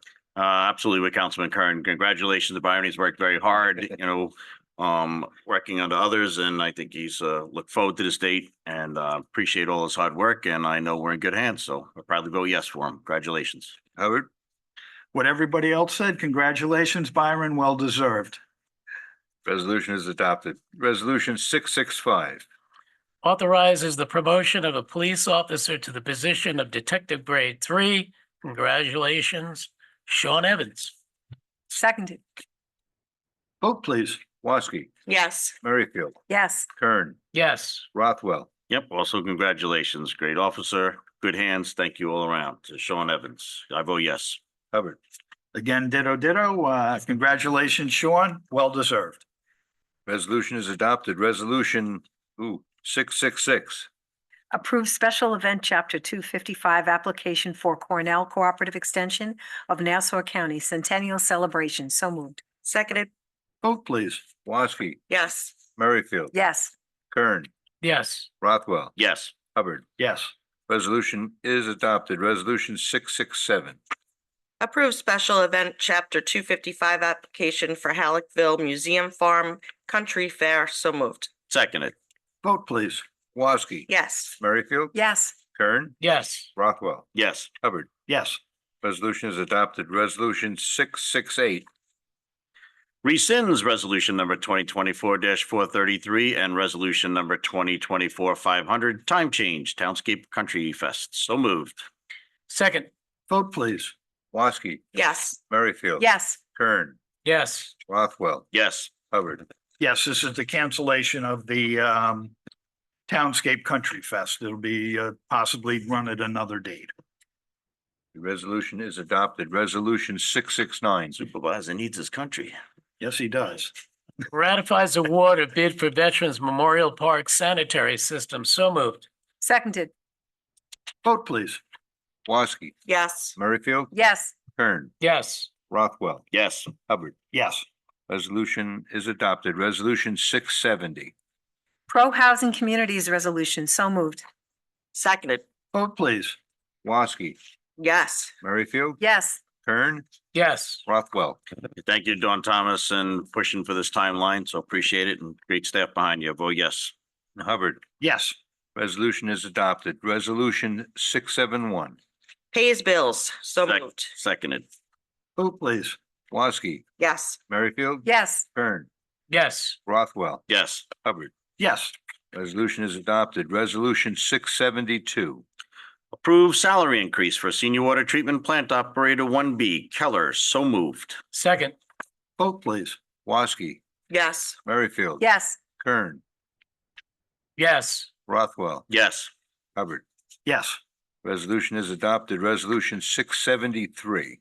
Ratifies adoption of local law to amend chapter 303 Calverton Industrial Moratorium within the town of Riverhead for 3-month extension of moratorium period. I'm not going to move this forward. Somebody else needs to do that. So moved. Seconded. Vote please. Write down that. Woski, Yes. Merrifield, Yes. Kern, No. Rothwell. I just want to say that I want to hold off on warehouses, but we had put in a specific request. I know certainly myself and certainly Councilman Kern, I believe, to take out some of the limitations for some of the recreation projects and so forth up there. So without the amendment, I vote no. Hubbard. Yes. Resolution is adopted. Resolution 674. Authorizes the Community Development Department to apply for 2024 CFA grants for pro-housing, New York State Parks and ESC capital funding. So moved. Seconded. Vote please. Woski, Yes. Merrifield, Yes. Kern, Yes. Rothwell, Yes. Hubbard. Yes. Resolution is adopted. Resolution 675. Resolution authorizing nunc-pro-tunc legal action against the owner Robert James Hartman and all tenants and occupants of premises located at 1524 Osborne Avenue, Riverhead, New York. So moved.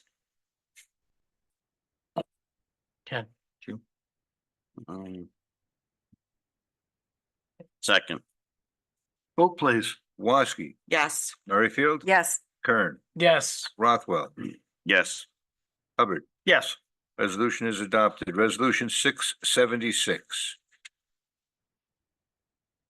Authorizes town clerk to publish and post public notice to consider a local law to amend chapter 217, section 67 of the Riverhead Town Code entitled Front Yard Parking Restrictions, Certain Areas. So moved. Second. Vote please. Woski, Yes. Merrifield, Yes. Kern, Yes. Rothwell, Yes. Hubbard. Yes. Resolution is adopted. Resolution 677. Authorizes supervisor to execute agreement with the Board of Education of the Riverhead Central School District for the School Resource Officer Program. So moved. Seconded. Vote please. Woski, Absolutely, yes. This is such a great step in the right direction to have SRO officers in our school. So I vote yes. Merrifield, Yes. Kern, Yes. Rothwell. And I just think the general public needs to know that the town stepped up to pay for this. I believe we're paying in its entirety the first year. No? They're going to They're pay. gonna pay 50%, 50%. 50% of one of the SROs the first year, and then But full we have amount of. There's- two. There's gonna be two SROs. Yeah. The school district is paying for 50% of the cost of one for year one, and then 100% of the cost of one for year two. So I'm just saying, we've stepped up to put one full resource in, and then basically we're sharing the expenses of a secondary one, split it, so. Correct. Yeah, and I agree with you. That's and important to note. It- Thank you. And I think we have to put that out there, because I truly believe that this really should have been covered and paid for by the school budget on the side of things, but I do want the resources in there. I think they're instrumental in guiding our youth, and so I support this, but it is us that's funding the majority of the money. The public should know that, and so, but I vote yes. And Hubbard. Absolutely, with what you just said is 100% correct, and we negotiated back and forth, and I appreciate the board agreeing to go with the terms that we have set forth.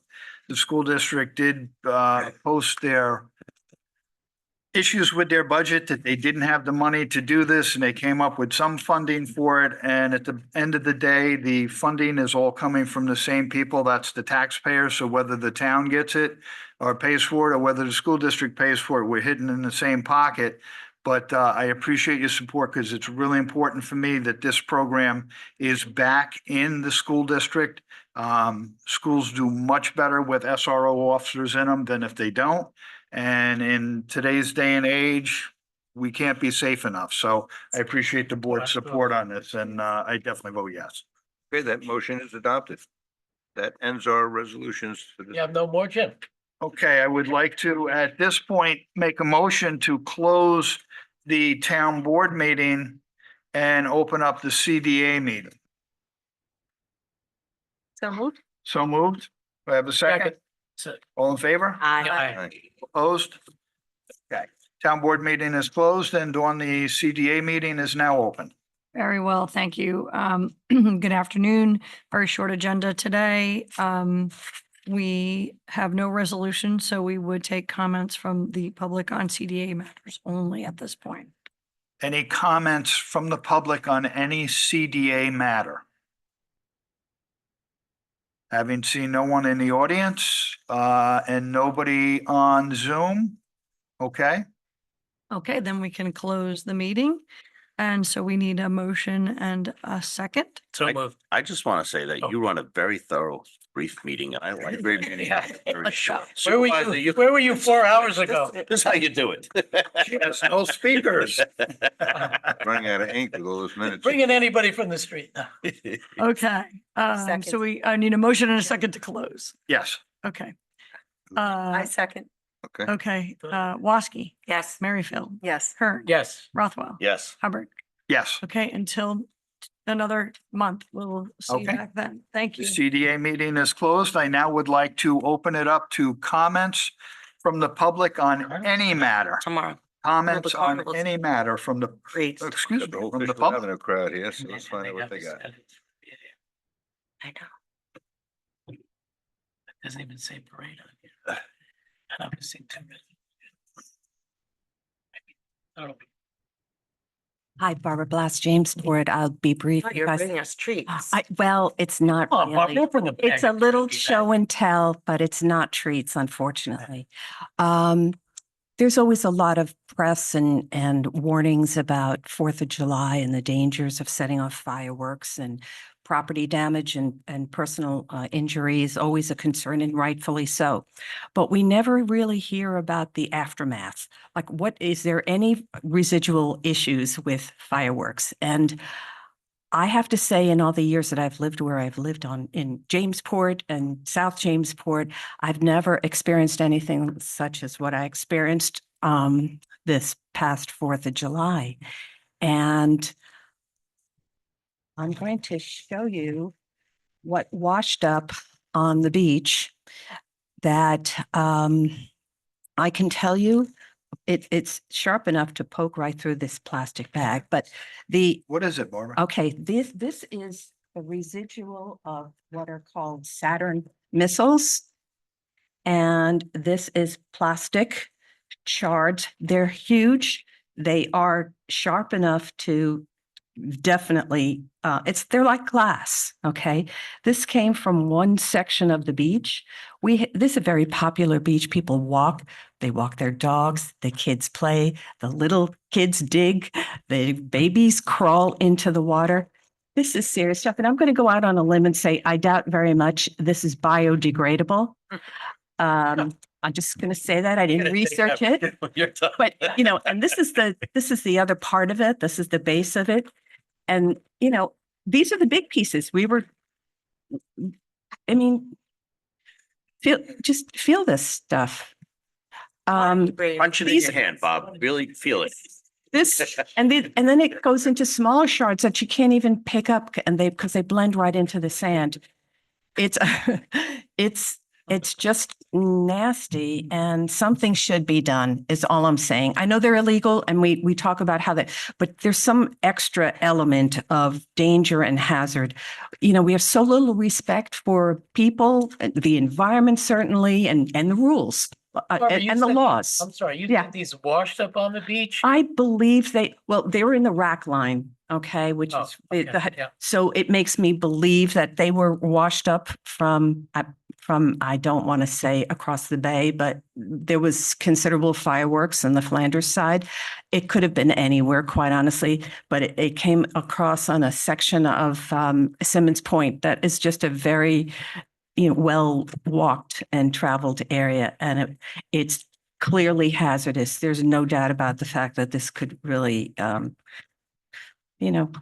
people and the wildlife, the bay, whatever's in the bay. And I kind of, this is a little dorky, but I know that there's so many people that are going to say, oh, they're trying to take another fun thing away from us. There's so many people that are that are concerned about restricting outdoor fun, whether it's the race cars or whether it's the water park or now fireworks, everybody. I'll be a part of that society as it pertains to fireworks. And I came up with a name. How dorky is this?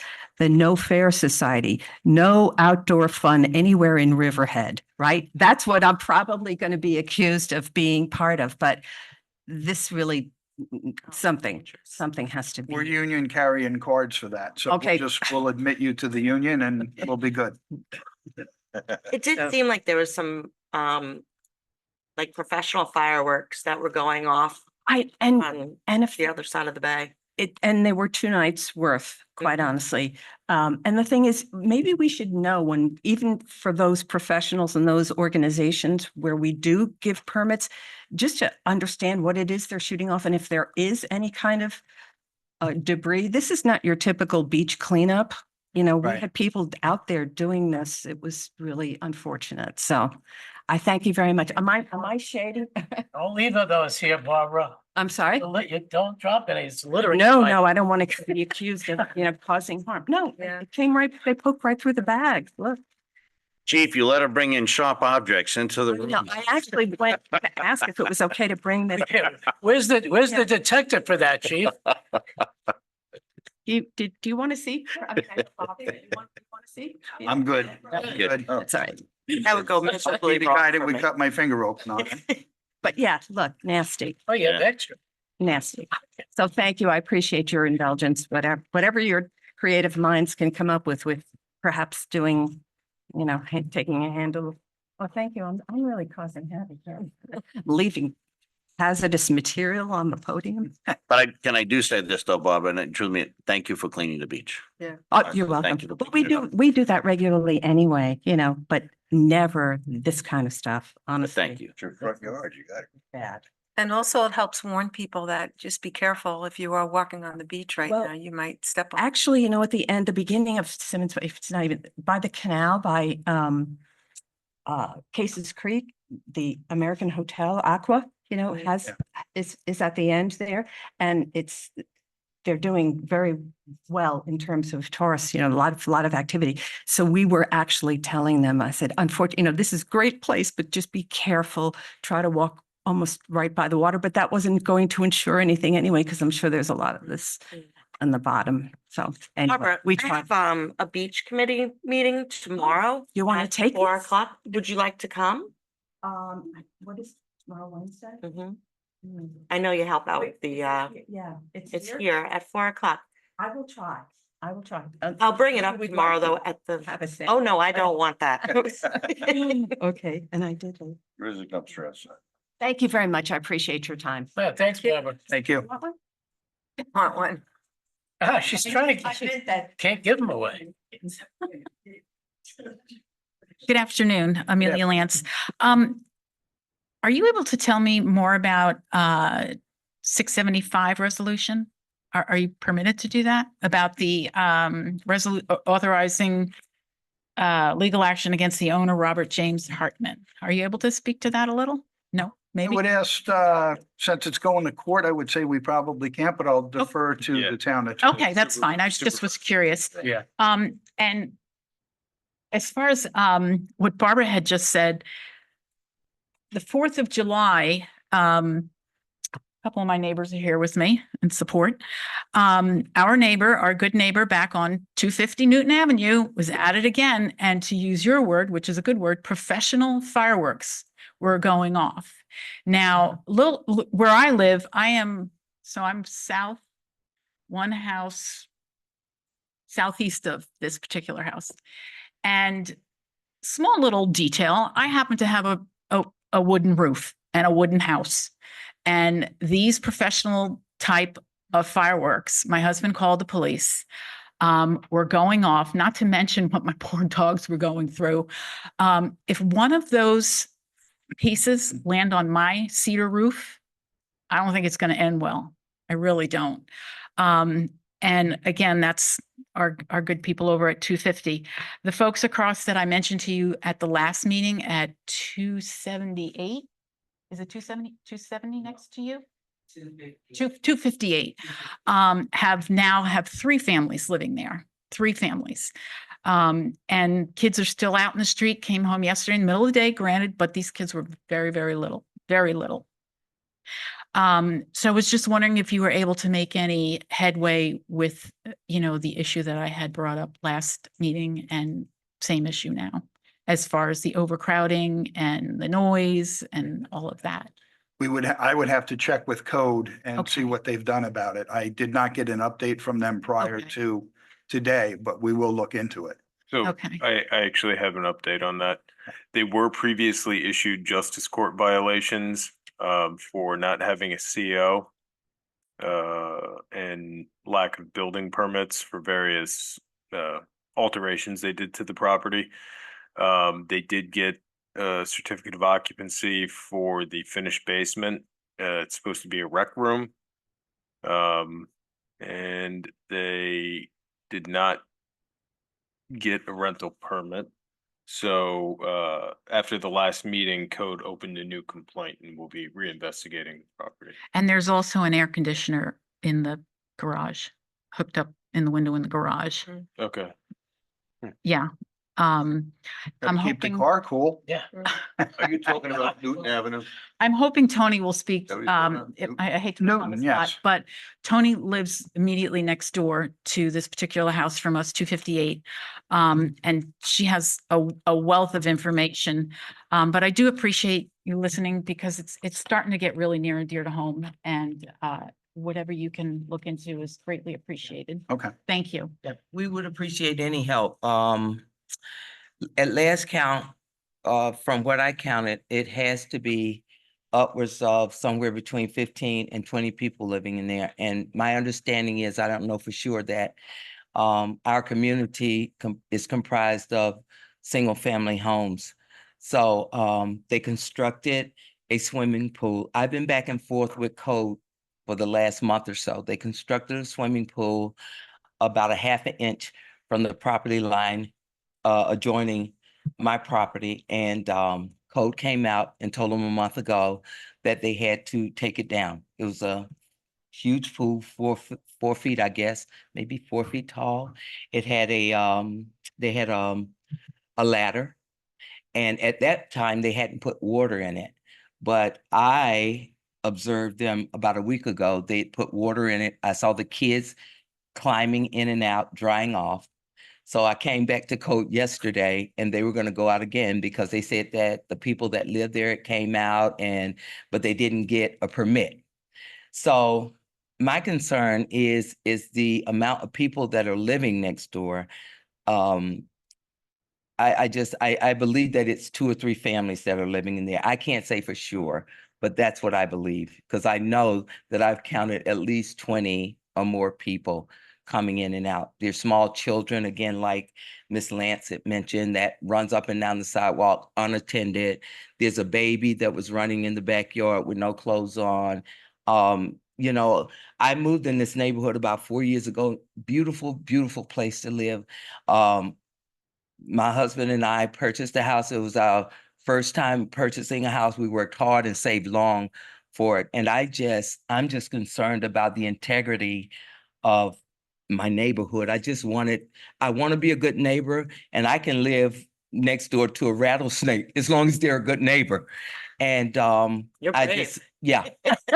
And I just see the deterioration or the lack of caring for where they live. And that's just my concern. Just state your name, ma'am, for the, Antonia Turner, and I live in 254. I live at 254. I don't need your address. I just, yeah, just your name is fine. Thank Antonia you. Turner. Ma'am, I was just going to suggest that if anybody living in the community sees children that appear to be endangered, CPS hotline is anonymous. They don't ask the name. But if you see anybody or you know anybody that sees children that don't look attended to roaming in the streets and you feel they're in danger, you can contact the CPS hotline And and the have them thing is that investigated. we live on a pretty busy throughway. So there's cars that are Right. coming and going all the Right. time. So sometimes the kids are out in the middle of the street. They have one of these little kind of Flintstone kind of cars, and you'll see a bigger one pushing a kid that looks like about an 18-month-old toddler, you know, and it's just dangerous. Right. Your neighbor mentioned that one of the other times that Yeah. she saw the children just out in the street, just very little. I think you said 18 months. Yeah. Yeah. Yeah. I would recommend calling the police Mhm. and let them make the CPS referral because they have a different phone number than you do, because you can be on that phone for hours sometimes waiting to get through to somebody. And the police have a special hotline they can call. And I think you might see a faster reaction also if a police officer is making a report rather than a civilian. That's just a suggestion. Well, I thank you, and I thank you for the suggestion. I work for the Riverhead Central School District, and I've worked there for 20 years. So children are near and dear to my heart. So when you see these kind of things, when I Right. look outside and see them outside playing unattended, and there's a swimming pool there with water in it, and it's illegal, you know, I'm concerned. Right, understood, rightfully so. Thank you so much. You're very welcome. Thank you. Do we have anybody else? And we have nobody online. Okay, Right. oh, one more. Go ahead. Just Miles Caracciolo, another concerned neighbor over on Fishel Avenue. I first wanted to speak to the, what Amy was talking about at 250 Newton. My wife just gave birth to our first child, so we have a 2-month-old baby at home. Congratulations. Thank you very much. And when do you look so tired? Between that and work, yeah. This meeting. It's actually nice to get out of the heat. But that house has been, over the past, probably I'd say it's about 2 years, constantly in the summer when the weather is nice. On the weekends, they're playing music till, 11, 12 o'clock at night. And it's something that I have called the police about to make a noise complaint. I called the department, but it's something that I don't really feel good about tying up police resources dealing with this thing. Don't worry about that. And I Don't just, worry I just about don't know if that. there's anything else that can be, that, Yep, you know, it's quality of life for you, and that's a police issue. yeah. So don't worry about tying up the police. And this, along with, with the music and with the fireworks, this is something that's more recently come with having a baby at home. Mhm. I just kind of like, he's a great sleeper. But, not having fireworks on the 4th of July weekend coming over the homes on Fishel, Right. and not having this loud music playing that I can hear it, clearly in our bedroom, at midnight. Mhm. I'm not sure if there's anything that can be done outside of just us continuing to, call the police and have them come down and just keep filing those complaints.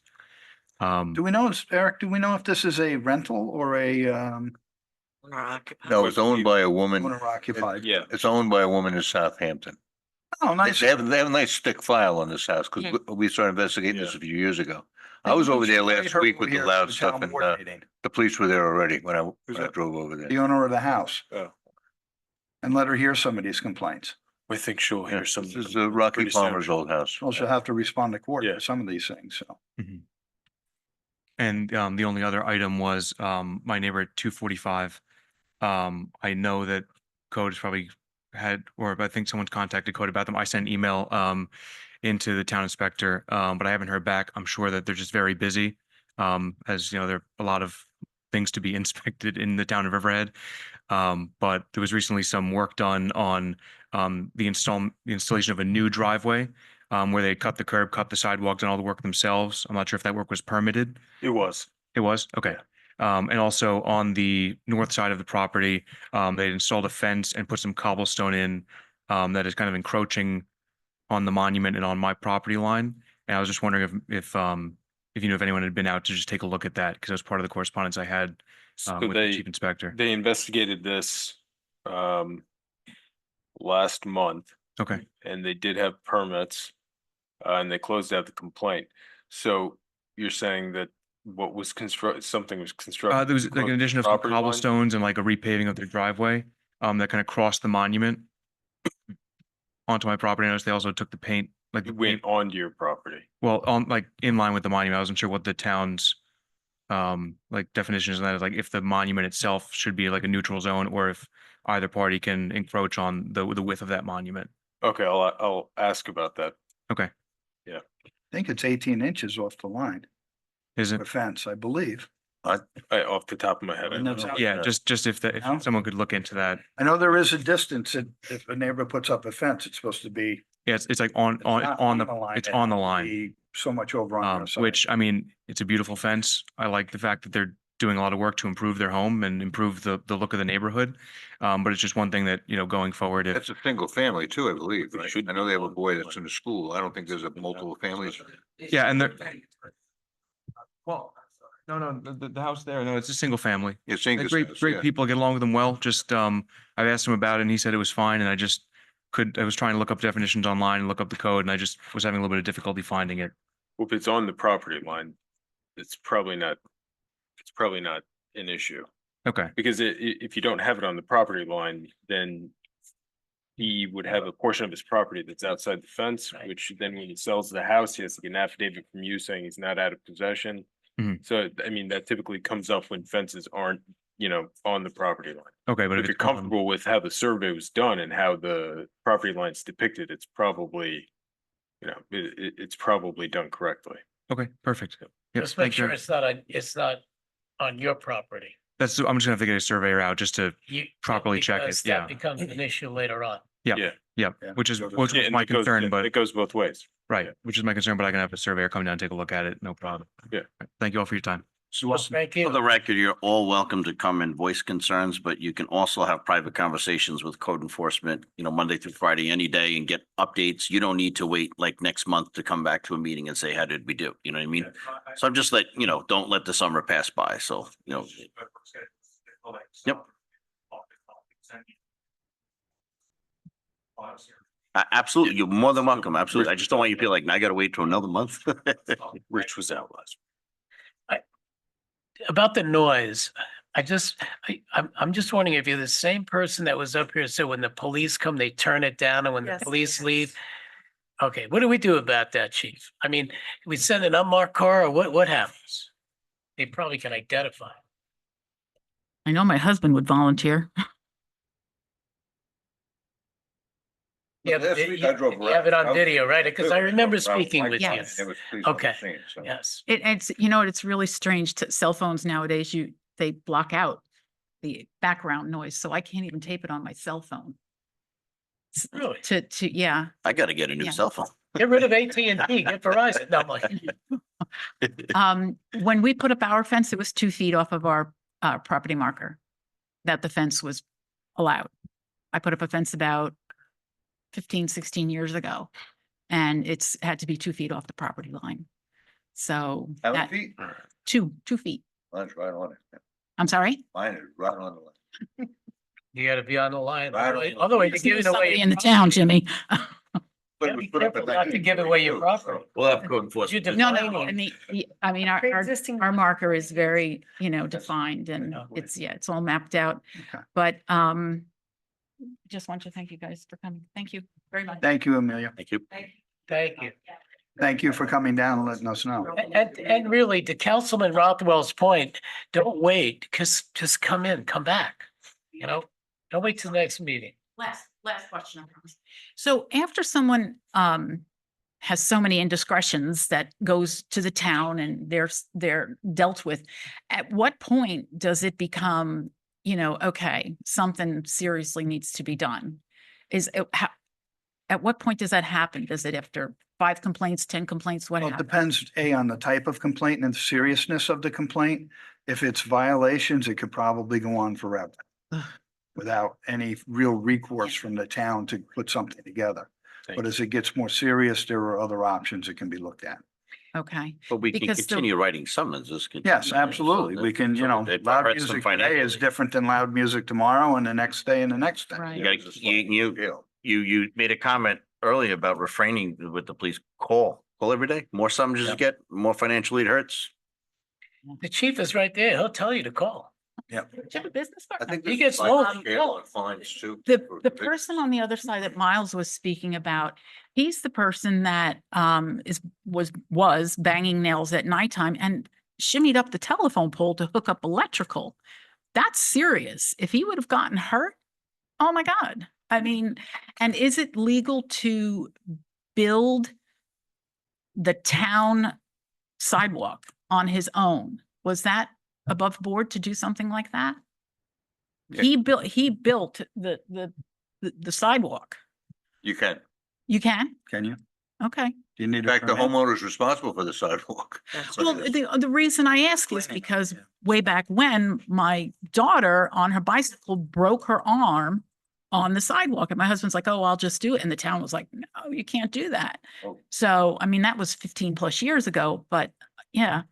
But yeah, that person was shimmying up the telephone pole, hooking up something electrical. So thank you. Thank you. Welcome.